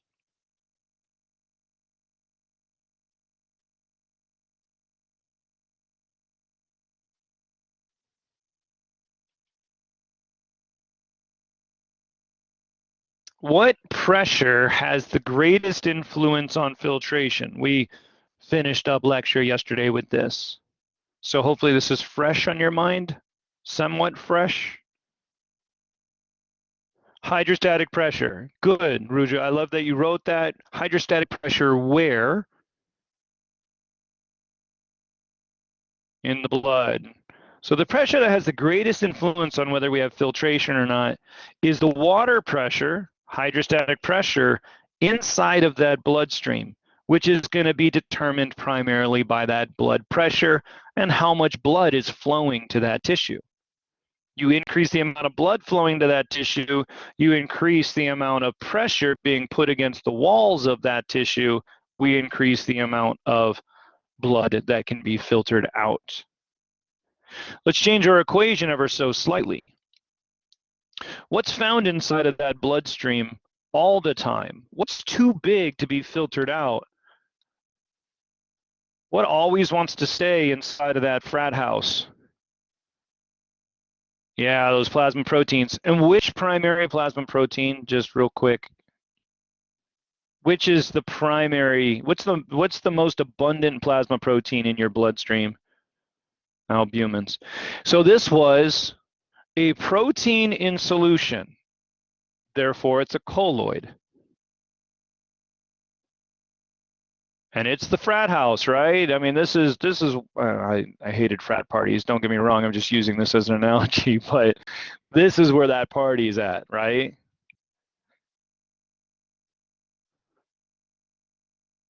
And where does water want to be?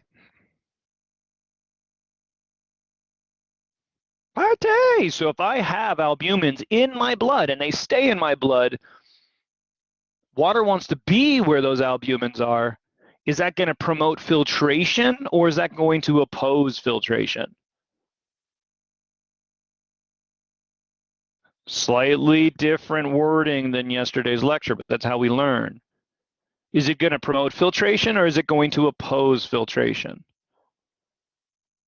And if we oppose filtration, we're going to write a minus sign because it's not helping filtration, it's taking away from filtration. And this was colloid osmotic pressure found inside of the blood. Lovely, lovely, lovely. There's also some water pressure out in the interstitial space because interstitial fluid is pushing against those capillary walls, but it's pushing in the opposite direction. So would water out in the interstitial space, would that promote filtration or oppose filtration? We could draw a diagram real quick. Yeah, oppose. So Beck, I'm talking about water out in the interstitial fluid, right? Interstitial space. So it's pushing back against the walls of the capillaries. It's pushing back. Does that make sense? I could draw a quick diagram over here, just real small. If it's pushing back, then it's opposing filtration. This is reabsorption. And if it's pushing out, then it's promoting filtration. Yes, no, maybe so. Real quick diagram, you guys do use this on a test real easily. And now we're talking about a pressure, a water pressure that's out here. And therefore that water pressure is pushing back against the walls, and that's going to be reabsorption or opposition to filtration. And if I oppose filtration, then again, it's a minus sign. If it's water, it's hydrostatic pressure. We write down our location, which is in that IF, and boom, now we have an opposition to filtration. The last variable. This variable should be as close to 0 as we can get it. We don't really want to have a lot of proteins out here, but if there are proteins out here, water would want to go to those proteins because water wants to be where the party's at. Even if it's a small party, it doesn't matter, right? We're moving the party around. Some water is going to go wherever that party's going. So if water is trying to move from the blood out into our tissues, does that promote filtration or oppose filtration? And if it promotes it, it's a plus sign, and these are proteins found out in the interstitial fluid. These shouldn't be very big. We want to make those small. You're not going to filter proteins. You're going to filter even less proteins, be even less proteins in your kidneys. So we'll come back and be using this equation again when we learn about the kidneys, because that's how we filter.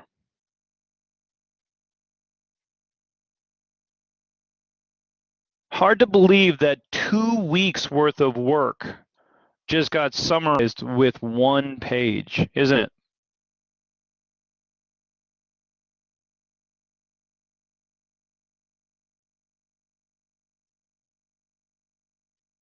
But this is what we need to do when we study, in my opinion, is that we need to look at these bigger pictures rather than immediately start trying to study the minutia.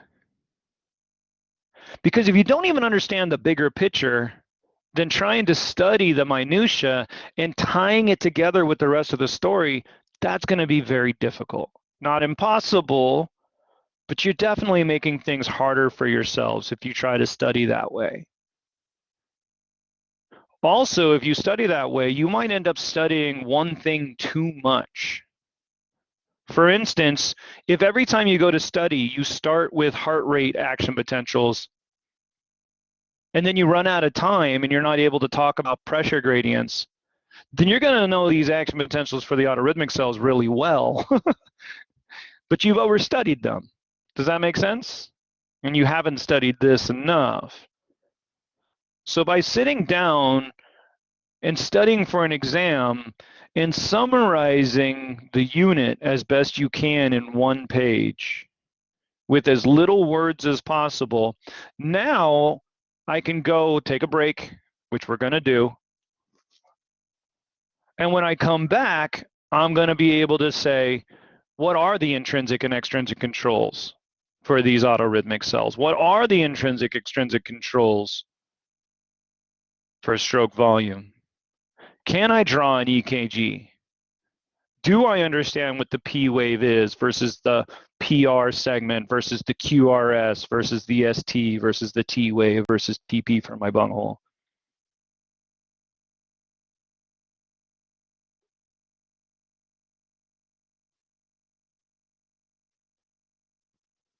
I hope you guys can kind of get into this habit. All y'all are smart. All y'all work your butts off. But what if I told you you can actually learn more and study less? I think everybody would be sold. And that's how I've I'm a lot dumber than all y'all, but that's how I'm able to retain all this information is by simplifying and then expanding and then extrapolating. Y'all can do the same thing, I promise. Okay, let's take a break. And when we come back, you guys can ask me questions. You guys can ask me questions about homework problems or review problems or anything else that you want me to go back over in more detail. Say, for instance, you want me to go back through the ECC, we can do that. Okay, but I'm not going to do every single one of these for you if you don't have questions on them. Fair enough? Let's take a 10-minute break. We don't need that long of a break because it's just a review day. You guys can technically get up and walk away at any time and come back.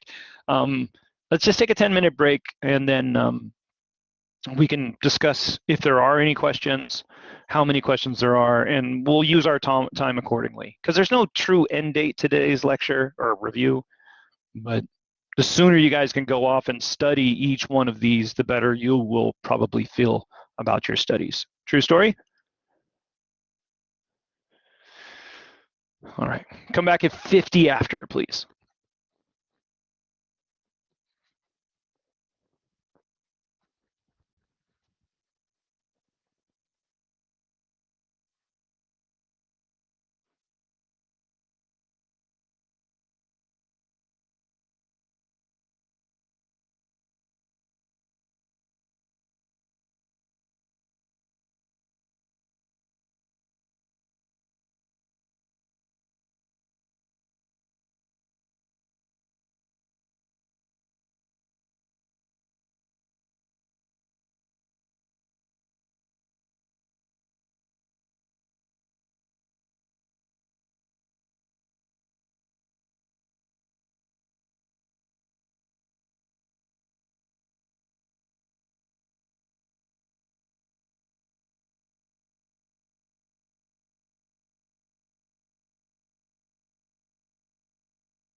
All right.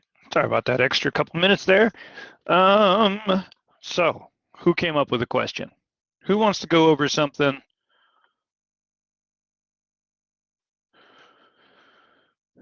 Got to be a little bit outgoing here because it's pretty easy to sit back and wait for somebody else to ask a question. But oh, great question. The answer is not directly, Becca. There are no muscarinic receptors, or very few types of muscarinic receptors found on the kidneys.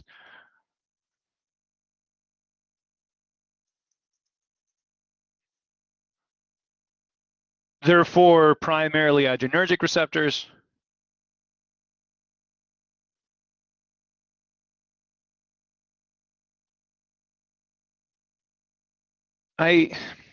Yeah, no, I just straight up tend to end up teaching that there are no muscarinic receptors. I'm kind of contemplating how deep I should go into, some of the knowledge that's out there. But remember, the human body has lots of different types of these receptors. There's lots of actually different types of adrenergic receptors, which you've already learned. And there's actually quite a few different types of muscarinic receptors. But yeah, I don't want to get too much into that. The reality is that the parasympathetic nervous system has very little direct impact on blood. And that goes for the function of the kidneys, which is to filter blood. Does that make sense? Do you guys see the logic there? Cool. Now, if the parasympathetic nervous system is firing and the sympathetic nervous system is being inhibited, now that's something that I like to test you guys on. Because we have to talk about both of them at the same time. Sympathetic nervous system not just being inhibited because the autonomic nervous system is a teeter-totter.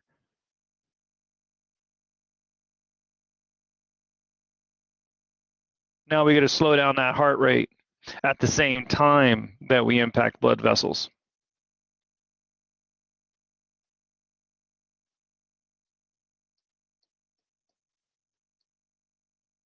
I'm trying to think about some other indirect controls of blood volume in the parasympathetic nervous system. But if you think about rest and digest, so now we're thinking of digestion, and now we're thinking about absorbing nutrients from our food. That's increasing the party. So yeah, so that sort of things can definitely have an effect on blood volume, because where does water want to be? It wants to be where that party's at, right? Or if you got, diarrhea is going to be more of a disease state. But yeah, going around in circles here. But in terms of an exam, the answer is no. All right, any other questions? Blood volume's a cool one. I mean, you guys need to know that RAS system. Who here has gone and actually studied that big flow chart on the RAS already?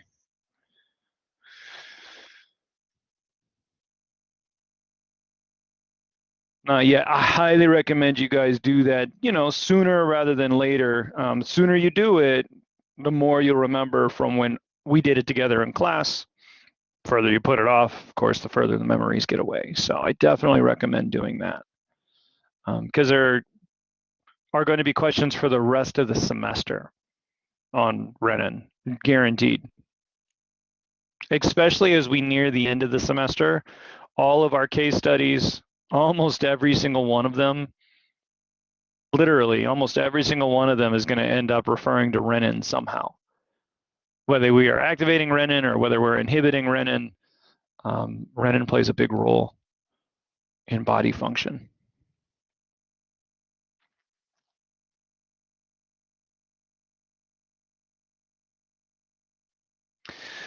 Great question. So renin itself does not inhibit AMP secretion. What is secreting AMP? What organ of the body is secreting AMP? Or what specific area of the organ, if you want to do that, that's fine. Yeah, good. Is everybody pretty clear that AMP is secreted by the heart? right? It's secreted by the atria, primarily the right atria. By the way, here's a grim, I'm saying Ashley's last name. Here's a grim side story on how AMP was even discovered. Scientists can be pretty creepy sometimes. I can definitely vouch for that personal experience. But in essence, people were looking for hormones. There were people who were looking for function, and we didn't always. Well, it's really hard to determine what organs are secreting which hormones and stuff. So what this scientist was doing was he was just grinding up different body parts and then injecting them back into the rodents and seeing if the rodents responded to those different body parts. So he took a heart and he ground up a heart, put it into solution, and injected it back into an animal. And lo and behold, that animal peed more. And they were like, well, okay, well, let's take the heart and let's start cutting it up into different pieces. So let's look at the atria, let's look at the ventricles, and let's look at the interventricular septum, and look at different parts of the heart. Turned out that the right atrium caused these animals to pee more, and that's when they discovered AMP. They started looking into what hormone was possibly, or what chemical was secreted by this right atrium that was causing this, and that's the discovery. A little bit on the creepy side of things, right? A little bit grim. Are you an actual Grimm, Ashley? You ever watch that TV show Grimm? You're probably like a cousin.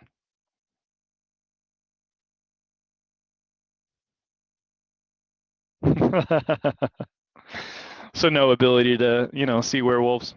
That's too bad.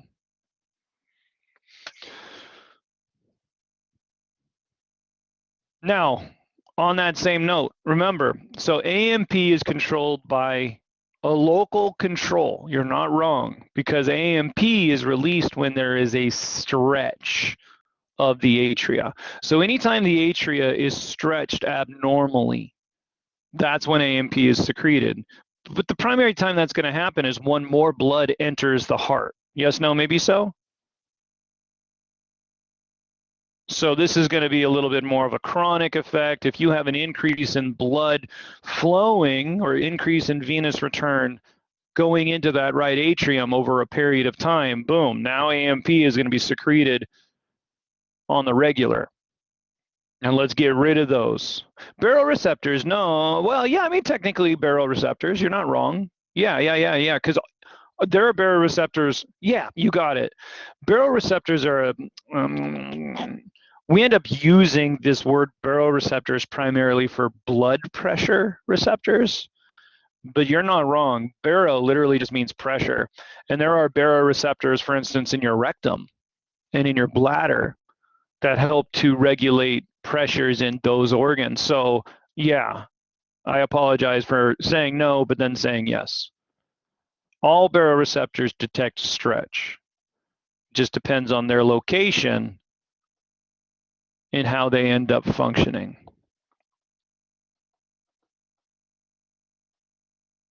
The last little bit of this, hopefully you guys are kind of following along because I'm being a little bit tangential. AMP directly inhibits renin. That's pretty cool. Renin does not inhibit AMP, but AMP inhibits renin. AMP also directly inhibits aldosterone. AMP actually also inhibits ADH. So it's trying to inhibit this system. As AMP is elevated, it's going to be like, no, don't you increase the blood pressure on me. No, we need to pee more. We don't need to vasoconstrict right now. We don't need to retain water. We don't need to retain sodium. Let's get rid of all that stuff. So it's going to increase the filtration and excretion of sodium. And where does water want to be? Potty! So we pee out more sodium, water follow.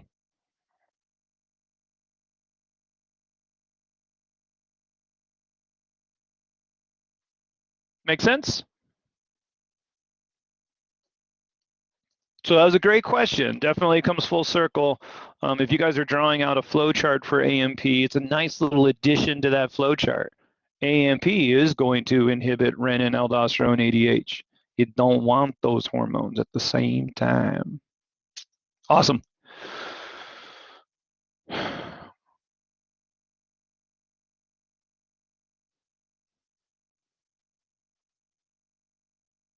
Okie dokie. Any other questions? Who's started the homework, right? Most people have. I hope. It's due tomorrow.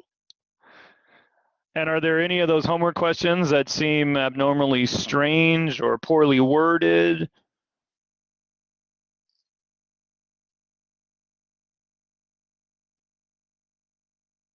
The review is a really good one for you guys to go over as well. Whether you're going through the homework, you have to go through the homework and submit it. But don't forget, there's also a review available. Always reviews available. So there's that homework review right there. Should just auto download the second you click that.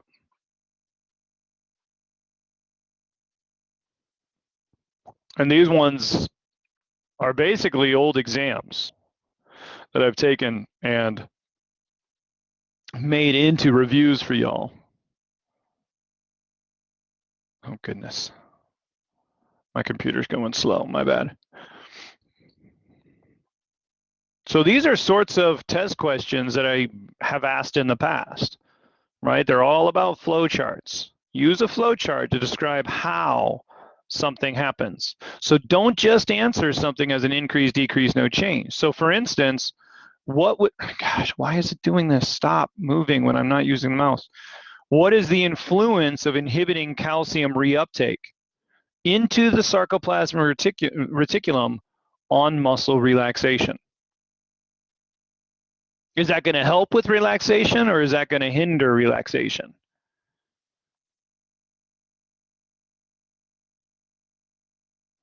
I love H. Help or hinder, they're both H's. Come on, Tariq.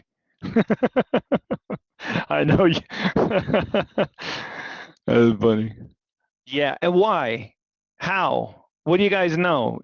Some of you weren't able to answer that as fast, and that's fine. You're still kind of thinking through the question itself because it's kind of strange. But what if we were to use like a calcium reuptake inhibitor? Or what if somebody's calcium pumps weren't working as well? So we need to think about what calcium reuptake is even doing. So calcium reuptake into the sarcoplasmic reticulum, right? If we're taking calcium, moving it into the SR, we're using the calcium pump.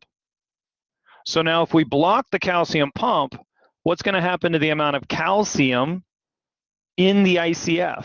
Increase, decrease, no change.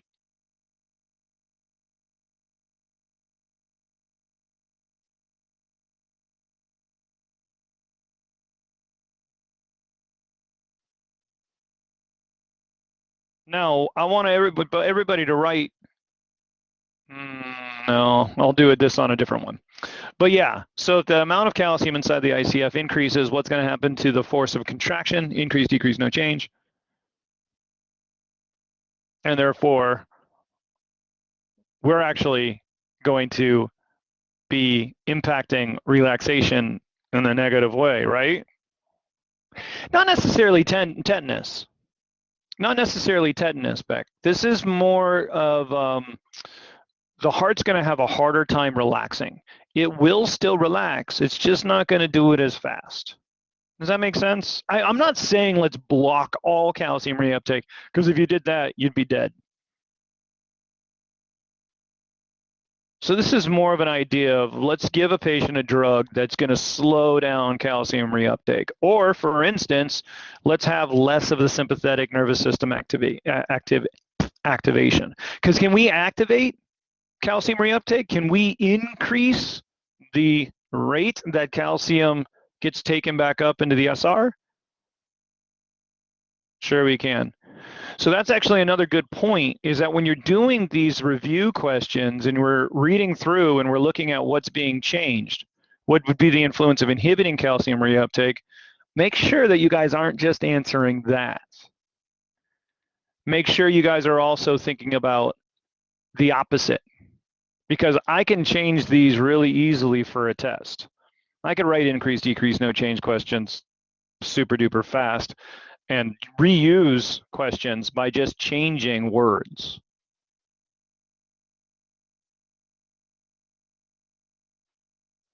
What is the influence of activating L-type calcium channels on systole?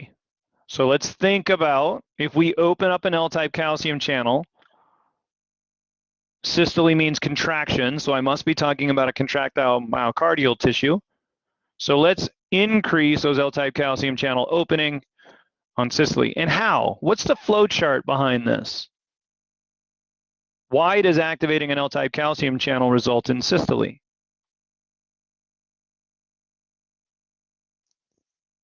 Yeah, but you're skipping steps, Tariq. You're not wrong.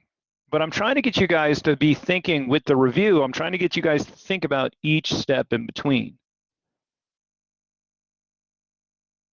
Let's do this. Calcium concentration, intrinsic and extrinsic controls of myocardium. Yes and no, but maybe you're overthinking this question. This is just a flow chart that you guys have learned, right? This is just, no, we're not even saying that. You guys are overthinking this. All we're saying is if we activate, so that's what we want to do. On these increase, decrease, no change questions, what is the influence of activating L-type calcium channels? Just write that key word down. Let's activate. Yeah, Tariq, you're getting closer. Still not correct. Let's activate an L-type calcium channel. Why am I being so picky about these steps? You'll see in just a second. What happens next? Oh, calcium influx. Y'all see this? Now, what happens next? As calcium is entering the ICF, what happens next? Yeah, now we open RYR. What happens next? Now, all of this calcium that was in the SR is going to be able to move out into the ICF.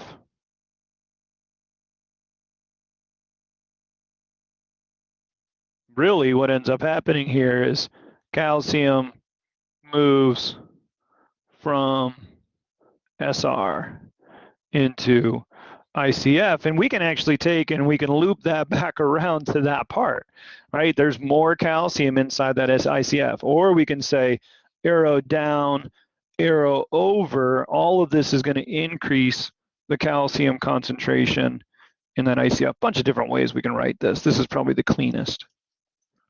And therefore, the force of contraction increases. Nice.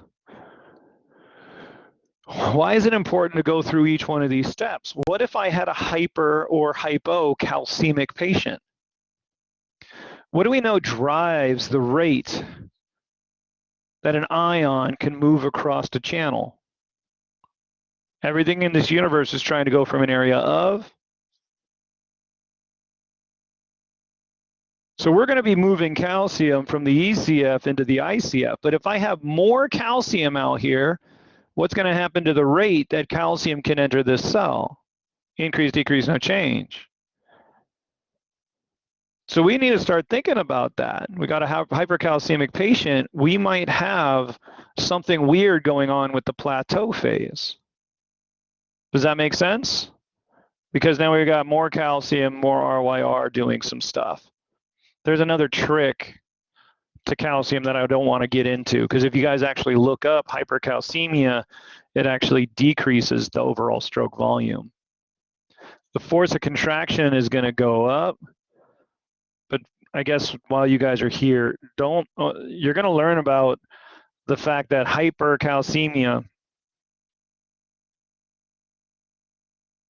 tends to decrease cardiac output. But the reason why is because calcium interacts not just with calcium channels, but it actually interacts with voltage-gated sodium channels. If there's too much calcium, then calcium goes and plugs voltage-gated sodium channels. How crazy is that? So when you're looking at an action potential for myocardial tissue, remember that very first part of the action potential is this huge influx of sodium through voltage-gated sodium channels? Well, now if there's too much calcium in the system, it plugs these things up and it makes it so that the first part of this curve looks more like this. And then the plateau phase looks more like this. It's really bizarre. And if that heart is starting to contract slower, then we're going to get another action potential before this one can even finish. And now we start getting a decrease in cardiac function.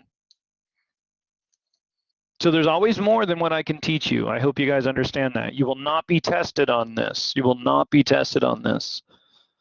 But I hope this is a good, don't text me in 5 years and say, Dr. H, you taught me exactly this. I'm teaching you normal physiology, and this is a disease state, so everything changes. We can start to predict certain things, but it's not all to be what we predict. Somewhat clear? I hope I just didn't confuse you more. But I want you guys to be thinking each one of these steps. What if we hold the RYR open a little bit longer? More calcium, potentially a greater force of contraction. Yes, no? So that's why, don't just think of the answer. Make sure you think about all the steps in between, because that's what I can change on a test. What is the effect of sympathetic stimulation on the heart rate? Easy. Increase, decrease, no change. But how? Do you guys see there's a difference in the question? How does the sympathetic nervous system impact the heart rate? Not just an increase, decrease, no change question now. Go one step back from that, Tariq. Beta 1s don't just magically get activated. Something is going to have to activate them. Good. Or if we're running from Mr. Axeman, we throw epinephrine in the system. But that's exactly what you do with this flow chart. You'd say norepinephrine binds to beta 1 adrenergic receptors. These are muscarinic channels. Muscarinic shit. These are GPCRs. No muscarinic. Nope. Beta 1 adrenergic receptors. These are GPCRs. We got a G stimulatory protein that activates adenylate cyclase, hydrolyzes ATP into cyclic AMP. Cyclic AMP now activates PKA, protein kinase A, and then protein kinase A does what it do. If PKA is activated in autorhythmic cells, then it increases the rate of depolarization by opening up those funny channels a little bit more, T-type calcium channels a little bit more, and therefore we increase the rate of depolarization. Did all that make sense?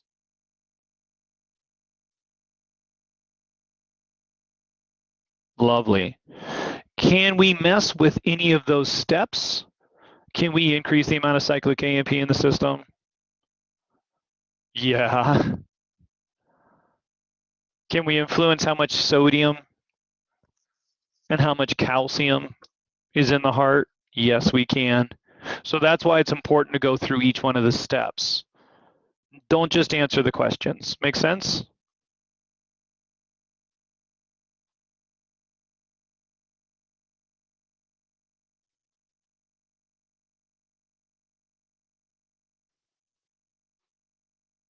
What would happen to cardiac output if heart rate's is decreased? That one's much easier.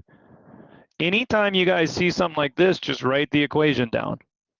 And then you say, hey, decrease in heart rate, directly proportional to cardiac output, therefore cardiac output drops.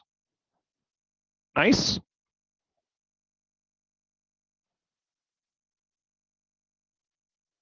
What is the effect of phospholambdin? Where do we see this keyword? When you hear the word phospholambdin, maybe you guys have forgotten about it. But let's not go increase, decrease, no change. Let's write down this keyword. What does it even have to do with? Don't forget Parliament here. Yeah, forgot, exactly. So I don't want you guys to forget these sorts of things. PKA, kind of. PKA is going to act on phospholambda. So I love that you went there, because if we know PKA, what nervous system are we dealing with?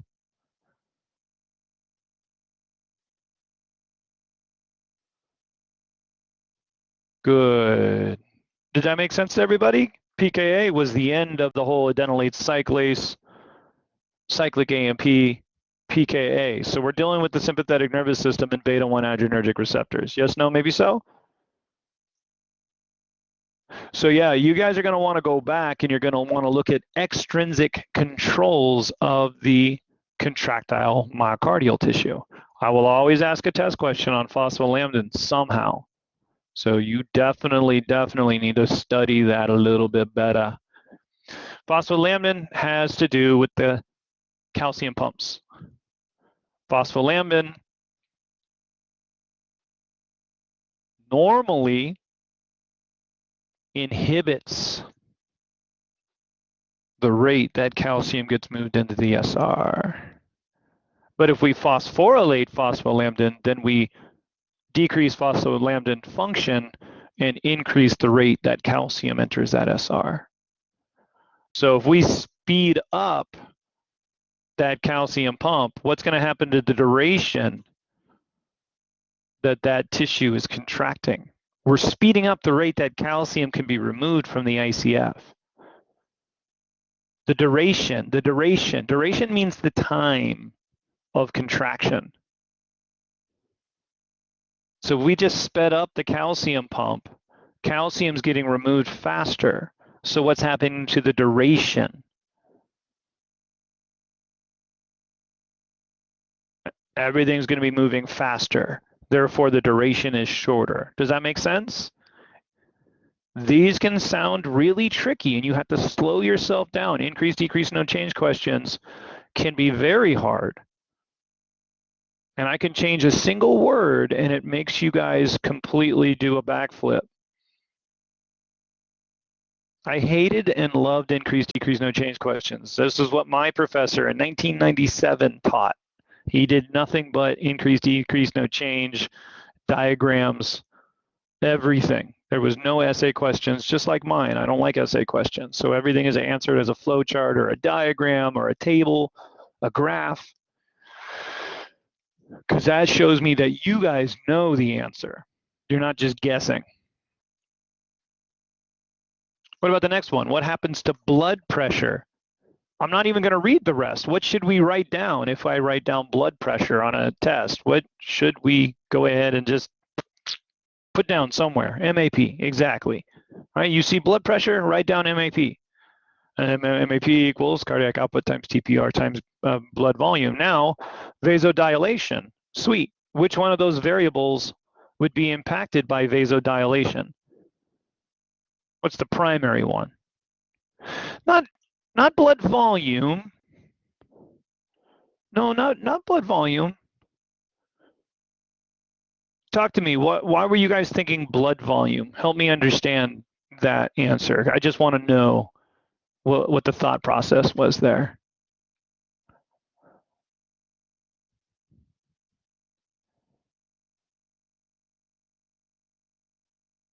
Because I don't want to stray straight up no to blood volume, but I don't understand. So remember, blood volume is literally just the volume of blood that's in your body, whether it's 5 liters or 6 liters. We're not talking about the blood volume in a specific organ. We're talking about total blood volume. Was that helpful?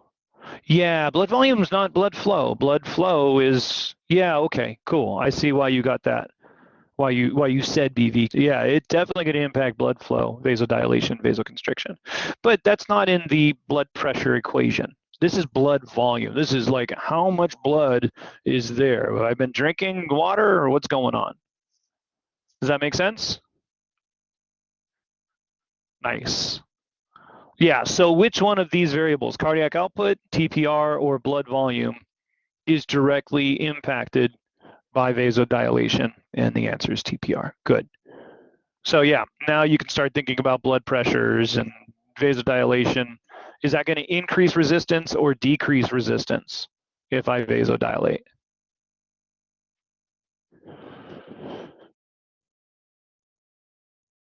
Yeah, it's going to decrease resistance and therefore blood pressure starts to drop. Awesome. Yeah, so go through these. These are the ones that, you know, these are not on your homework. But these sorts of questions will be on your exam.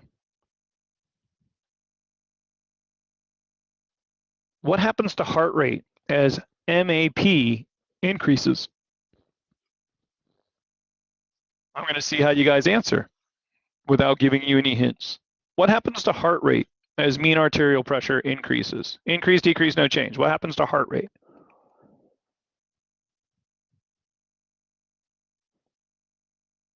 Here, everybody just stop. Stop, stop, stop, stop, stop. Nobody write anything. What I'm going to do is I'm going to start a timer. And there's 7 people left. That's a few people had, oh, let's go ahead and stop. Let's go ahead and stop. I'm going to start a timer. This works pretty darn well. I'm going to just set a timer. The timer is going to go for 30 seconds. At the end of 30 seconds, I'm going to tell you guys to press enter. This gives time for everybody to answer and not just the fastest typers. Okay? What happens to the heart rate as mean arterial pressure increases? Write it down in chat, but do not press enter. In 30 seconds, I'll say press enter. Ready, set, go.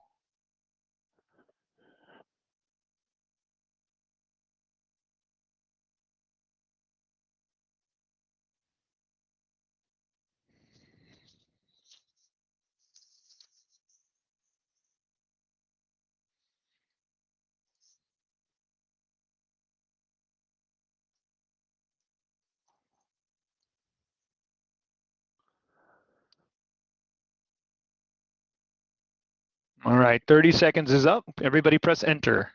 I should have 7 answers. See, I got 1, 2, 3, 4, 5, 6, and I guess Tariq, you did your answer up above. Okay, so now let's do this together. What happens to heart rate as mean arterial pressure increases? What should we write down? Rather than just think out loud, what should we write down when we see both heart rate and mean arterial pressure? Yeah, so even if you've written it 20 times in the exam already, rewrite it. So I know mean arterial pressure is proportional to cardiac output times TPR times blood volume.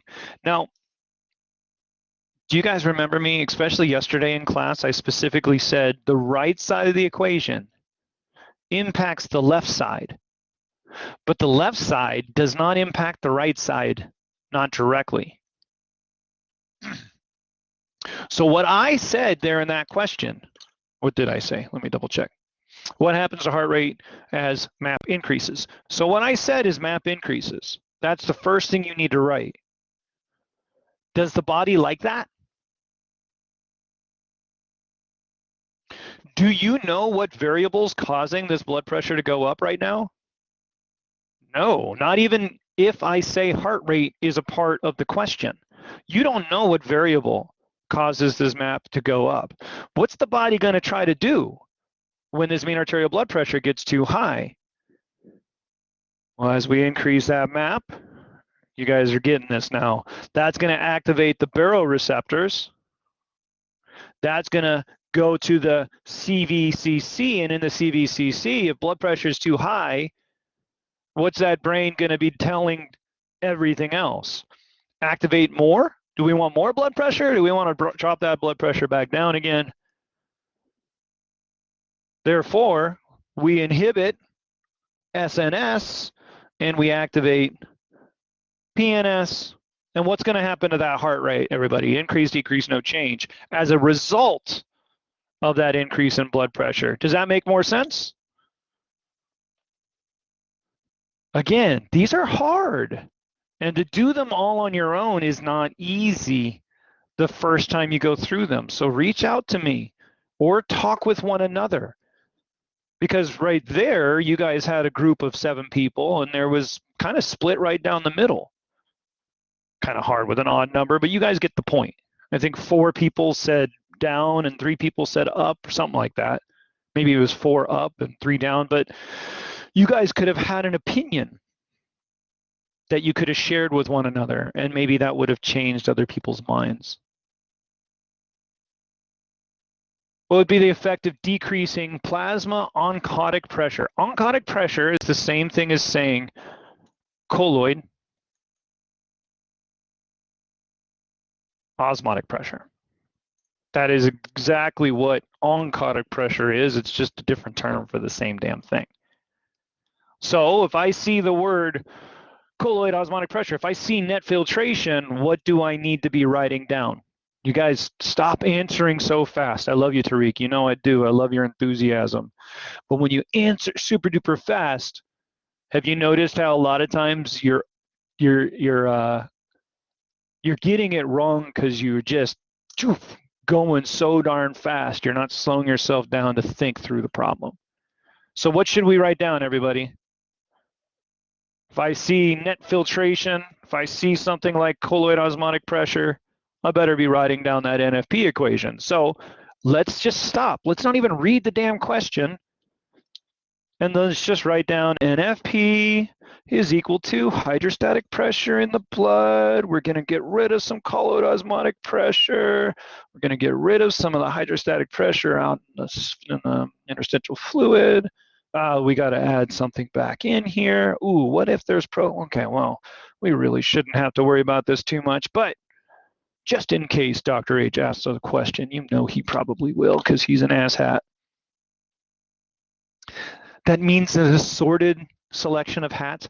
I went to Walmart once because I've been saying asshat for a long time, and they had a sign for assorted hats for sale, and it was literally ass period hat.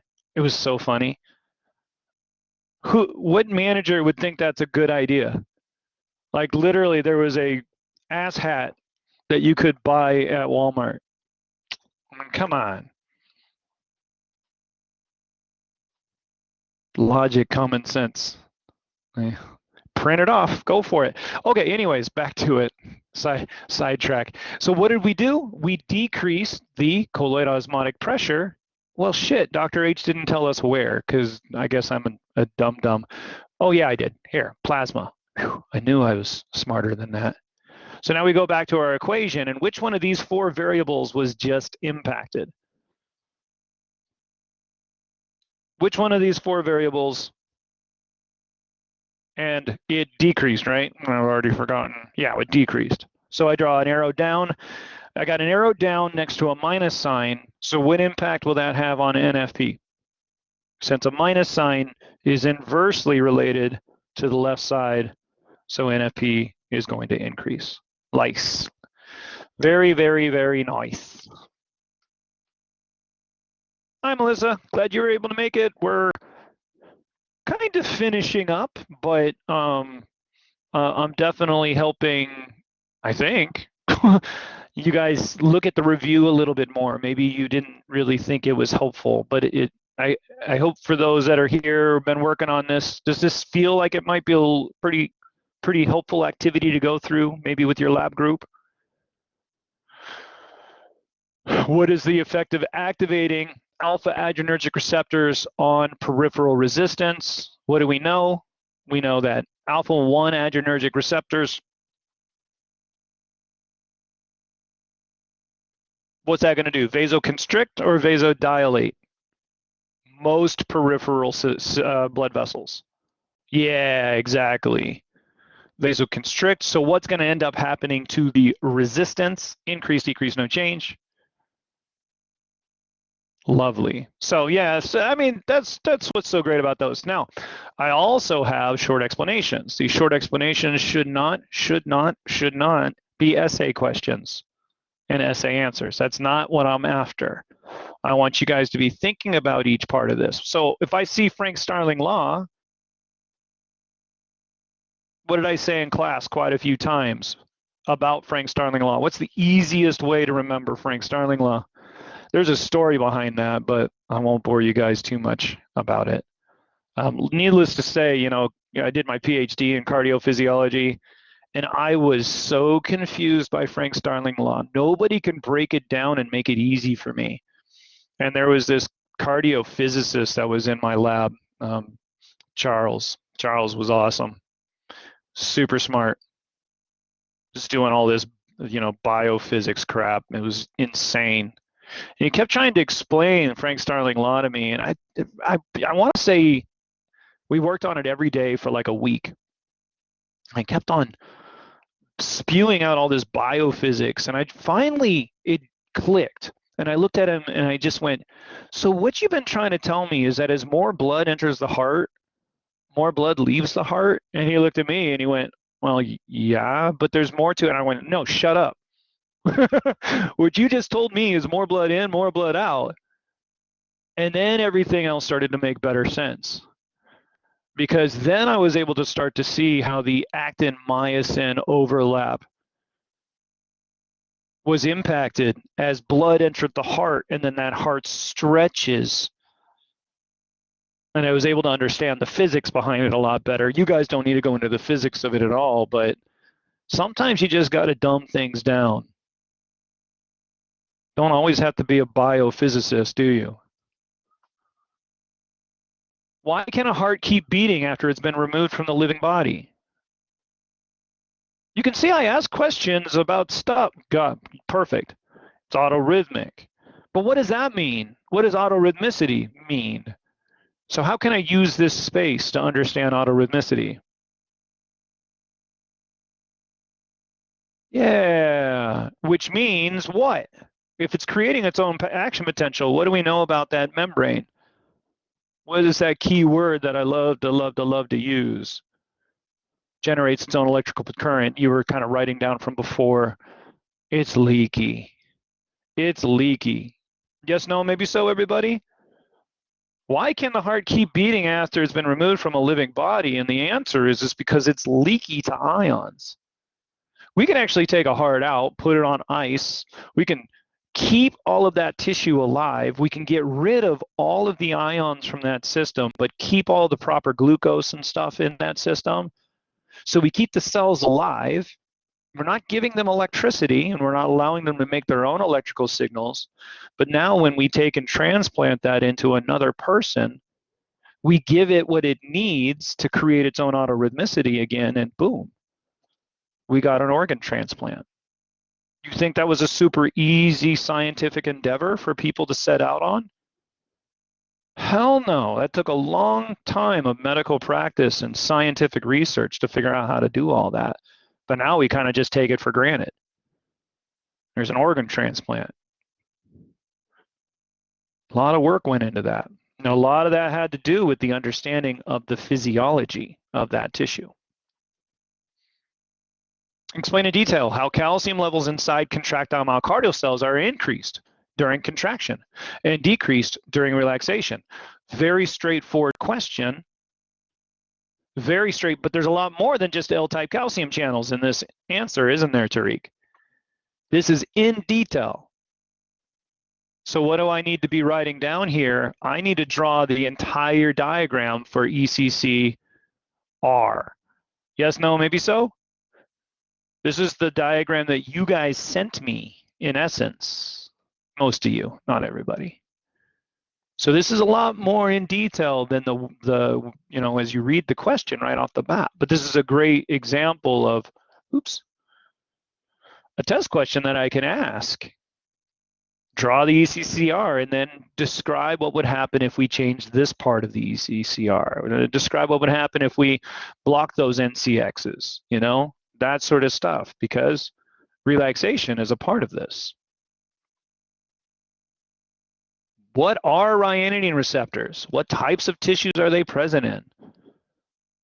Are all ryanodine receptors regulated in the same way? Now, I wrote this exam a while back when I used to talk about different ryanodine receptors.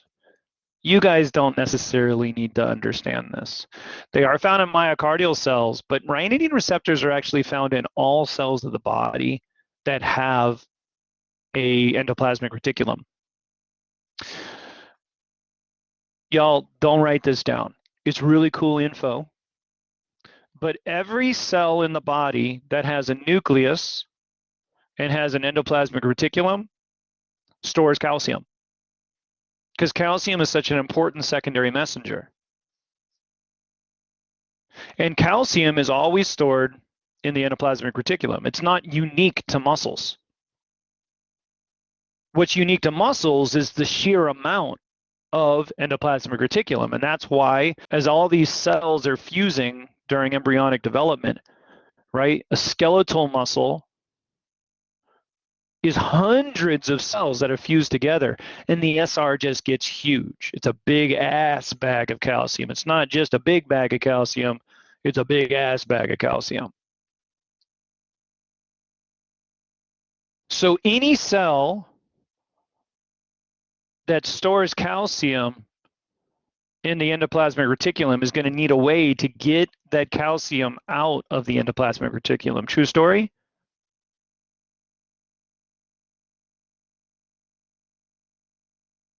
And how do we get calcium out of an endoplasmic reticulum, sarcoplasmic reticulum? We use a calcium channel, which is your ryanodine receptor. And these are calcium sensitive calcium channels. And we have cells that have different ways to get calcium inside of them. Whether that is through, you're going to hate these secondary messenger names, but this is DAG and PIP2. You guys remember those secondary messengers that I didn't even test you guys on in Unit 1? Diacylglycerol, phospholinositol. Yeah, kind of. Yeah, I mean, and when I don't test on them, they tend to get forgotten about. But, GPCRs can activate PIP2 and DAG, and those are going to elevate the amount of calcium inside of that cell. And as calcium is elevated inside of just normal cells, calcium binds to ryanodine receptors, causes more calcium to be released from the endoplasmic reticulum. So all I'm trying to get you guys to see here in this review, you're not going to be tested on this, but that calcium is a really important secondary messenger.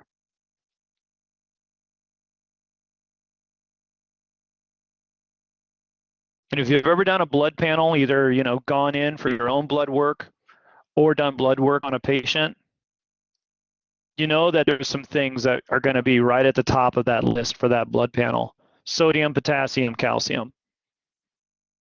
We always want to know what's happening with those three ions because they run your body. Does that make sense? So it's really if you guys are, and all of you are, going into the medical world in the future, you should have a better understanding of how the body controls all of those different ions. Sodium potassium is pretty easy because it's sodium pumps, sodium potassium channels. Whether or not they're gated channels or leak channels, right? That's how we move those things around. Calcium's a little bit more complex because it's a secondary messenger, as well as being so involved in contraction and exocytosis. Yeah, sodium potassium pump is important for calcium and the NCX. So, anyways, I didn't mean to go down a rabbit hole with this, but y'all, calcium's important. Anyways,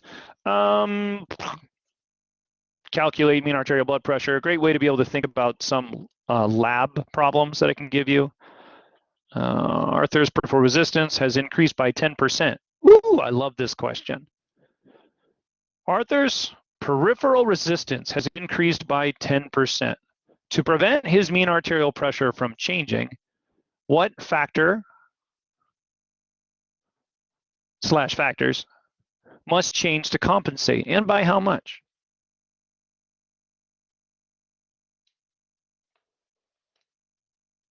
Hold on. Peripheral resistance is your TPR, so that's your key word. Is that what you're trying to tell me?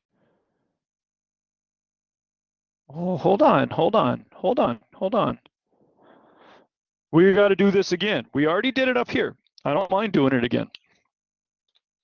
When you see mean arterial blood pressure, what equation should you write down? Mean arterial blood pressure, cardiac output times TPR times the blood volume. And in Arthur, what just went up? Which of these three variables just went up? TPR just went up. Let's keep it as simple as that. Therefore, what happens to that patient's blood pressure? Increase, decrease, no change. And using an immediate response, mean arterial blood pressure increases, baroreceptors are going to activate, CVCC is going to do its thing. What do we want to do? Bring MAP back down or increase it even more? So we're going to inhibit the sympathetic nervous system and activate the parasympathetic nervous system. But Arthur's peripheral resistance just increased by 10%. We don't know why, and we can't bring it down. That's part of that problem. This is a disease, right? Arthur's peripheral resistance just increased by 10%. So we can't bring that variable back down. This is what's causing the increase in blood pressure. Yes, no, maybe so? Did that make sense, Tariq? This is what I was trying to get you guys to slow down and think about up above, and I think a few of you jumped it. So what is the other immediate variable that we can impact right now within 200 to 500 milliseconds? We can't impact blood volume that fast. We cannot impact blood volume that fast. You don't just have an increase in peripheral resistance and then pee your pants, right? You might sweat a little bit, but you're not going to get rid of that blood volume fast enough. So what other variable do we have? We have cardiac output. And what are we going to do with cardiac output? If we inhibit sympathetic and activate parasympathetic, cardiac output's going to drop. And if we want to keep mean arterial pressure even, if TPR increases by 10%, what's going to have to happen to cardiac output? It's going to decrease by 10%. Does that make sense? I love that question. It's a great question to think about a pretty simple idea, but it's all about homeostasis. Remember, what happens on the left doesn't directly control what's on the right. It's always going to be a negative feedback loop. So, but what happens on the right directly impacts what's on the left.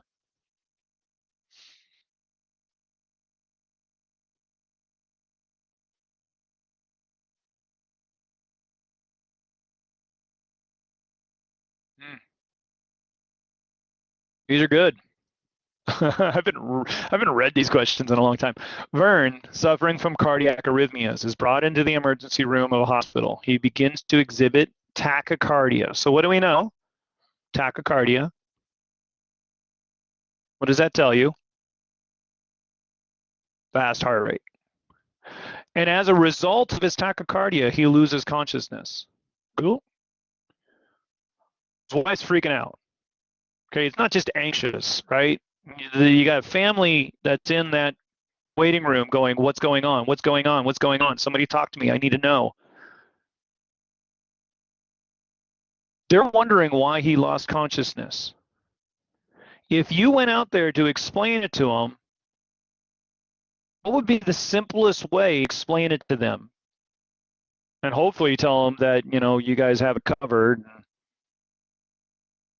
Try to relieve their pressure, relieve their anxiety.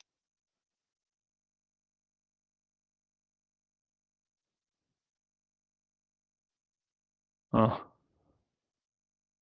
good, good, good. You guys see how all the answers so far have been pretty similar. You guys are doing awesome. Is there an equation that you guys can use? Not that you'd be talking to this anxious wife about an equation. But basically, we got to this point where we're talking about cardiac output equals heart rate times stroke volume. We know this patient has tachycardia. That heart is beating so fast. Is it being able to relax? This is what I keep on talking about, right? With my tachycardia, it causes me to pass out. Very first time I ever had this arrhythmia, I was in 8th grade. I woke up on the bench surrounded by EMT, and they had to resuscitate me. I didn't just pass out. My heart rate got going so fast, My stroke volume decreased because my heart wasn't relaxing. It wasn't refilling with blood. And therefore, doesn't matter, heart rate can go to infinity. If stroke volume 0, cardiac output still 0. And that means not enough blood going to the brain, and you will have a patient that passes out, loses consciousness. Make sense? It seems like it made sense to you guys since you all answered that.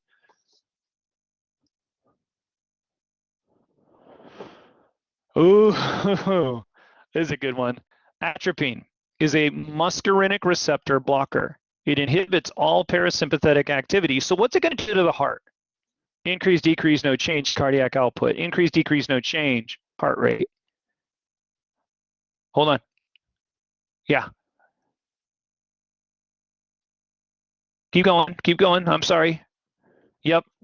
So if we block parasympathetic activity, then we're going to increase the heart rate. But I want you guys to stop for a second and go, parasympathetic nervous system. Take a step back. What is that common name for parasympathetic nervous system? PNS, but I'm talking even more common. Like the layman is not going to know if you said PNS to them. They might just think you're talking about a penis. Rest and digest. Not fight or flight. You just jumping the gun there, Tariq. No worries, buddy. I'm putting you on the spot. I said the word penis and you probably like froze up. I can say it. I'm an anatomy instructor. It's all right.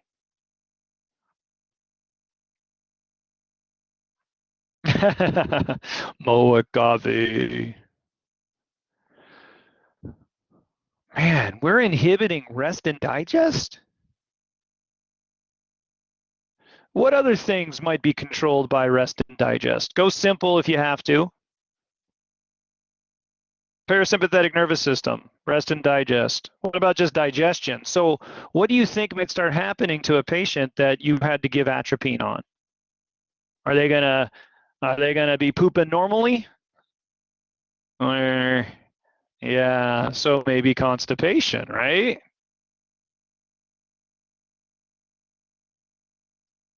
Make sense?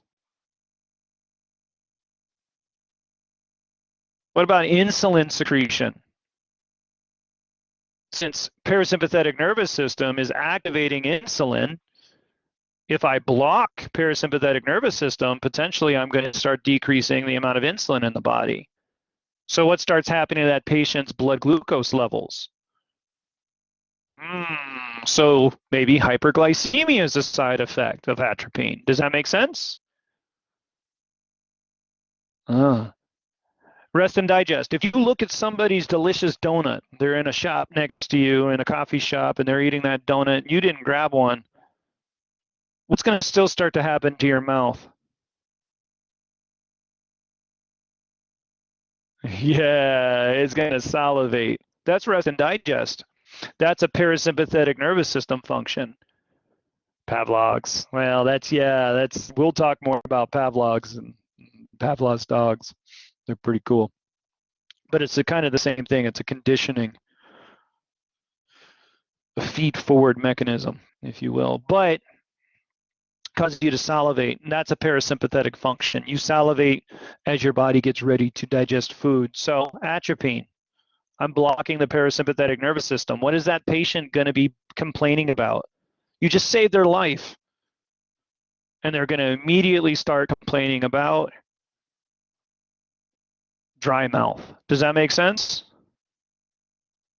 We're blocking salivation, and it completely causes massive dry mouth. They're going to be smacking their lips as they're trying to get more fluid build up inside of their mouth, and they're going to be like, I need water. What did you do to me? I saved your life. You should have just let me die. You might hear that. Patients aren't always nice. There's a reason why I teach.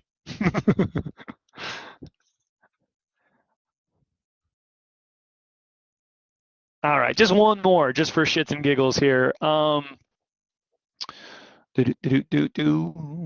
Well, that one's tricky, so I won't go there. Okay. If you're running away from Mr. Axeman and you're running through a forest, because that seems to always happen, right? When I'm running from Mr. Axeman, it's through a forest. Do I want to see better or do I want to see worse? So what's going to start happening to my pupils if I'm running away from Mr. Axeman? Pupillary dilation, good. You guys probably learned this a little bit in AMP1. So parasympathetic nervous system normally would do the opposite. You're just chilling on a couch somewhere, right? Rest and digest.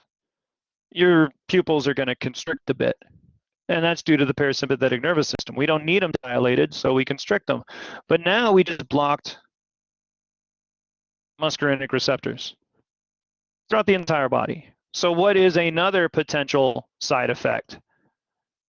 Pupillary dilation. And that patient might not be able to see as well because too much light is going into their eyes. Does that make sense? And these are just, just making you guys think that, just because we're talking about a drug that you use to help a patient that might be in the process of dying doesn't mean that you shouldn't also be thinking about the potential side effects. Illustration understanding, you always need to be able to draw those action potentials. Sarcomere, this is more like AMP1 stuff. Draw a diagram of excitation, contraction, coupling, and relaxation. You know I'm going to test you on this. I've said it. I will test you on the ECCR. You better know normal function and extrinsic controls. Well, on an exam, Tariq, I promise I won't ask you about all the side effects. This is a review. Reviews are made for reviewing and really thinking about the subject so you learn it.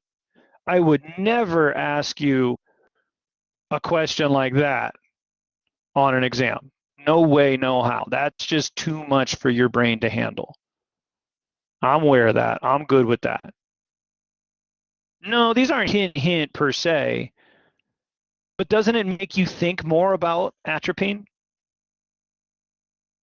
And therefore, learning about the function of atropine on the heart becomes a little bit easier? Does this work for everybody? Are you guys all following along?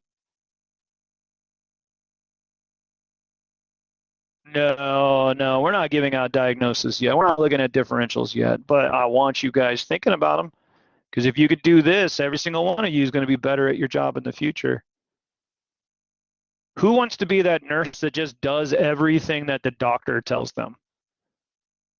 Anybody want to be that nurse that just is like a yes, sir, yes, ma'am? Or who wants to be that nurse that actually understands why the doctor's asking them to do what they're doing? I would rather be that person. I'm not just going through the motions, but I'm actually understanding why we do certain things in a clinical situation. And that's how I teach. You guys might not agree with me, but that's fine. Anyways, I can't even imagine going through life without understanding. This very last page you guys don't need to do. I used to teach PV loops. Don't teach PV loops anymore, so there's no point in even doing that for y'all. PV loops are cool. End of story. Cool. I hope this was just, a helpful intro. You guys can do the same thing with multiple choice questions, by the way. Autorhythmic myocardial cells can generate action potential spontaneously. What? It's almost like I taught this. Why do we get ARs? What is the short term that I taught you guys? What allows for autorhythmicity? What, you guys did this not too long. Yeah, leaky. Yeah, we don't want to answer it just yet, Tariq. This is what I'm trying to teach you guys to stop doing, young man. What are the key words? All right, I got myocardial cells. Sweet. Autorhythmic. Okay. We know we got autorhythmicity. We got a rate of depolarization. Okay, they can generate action potentials. Oh, they're spontaneous. It's all part of that word autorhythmic. What is the key word that goes along with this? Leaky. So Leaky to what? Sodium, calcium. This is what it would be normally, and that's going to cause a rate of depolarization. So now I go down and I look at my answers. They have ion channels that allow sodium, calcium to slowly leak into the cell. That sure sounds like the right answer to me. Do they have permanently opening channels for sodium and potassium? Are they permanently open? What's the other word that we can use instead of permanently open? What are they?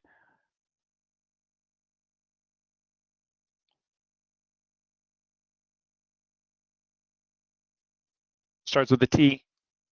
They're not permanently open. They are transient. Good. Make sense?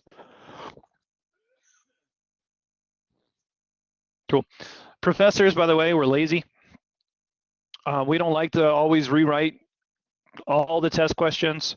So what we do is we go in and we change a couple of words, and we can change a test question that way. So be aware. For instance, the P wave in an EKG corresponds to, sweet, P wave depolarization of the atria. But I can just change this to QRS or, you know, something else. So then, as you guys study, don't just answer the question. Make sure you guys are thinking about all the possibilities. All right, I'm done spieling.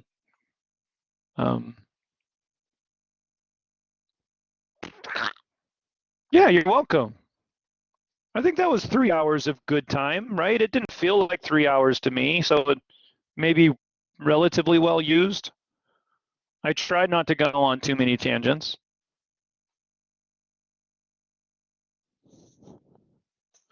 Melissa, you're still here, right? Yep, you're still here.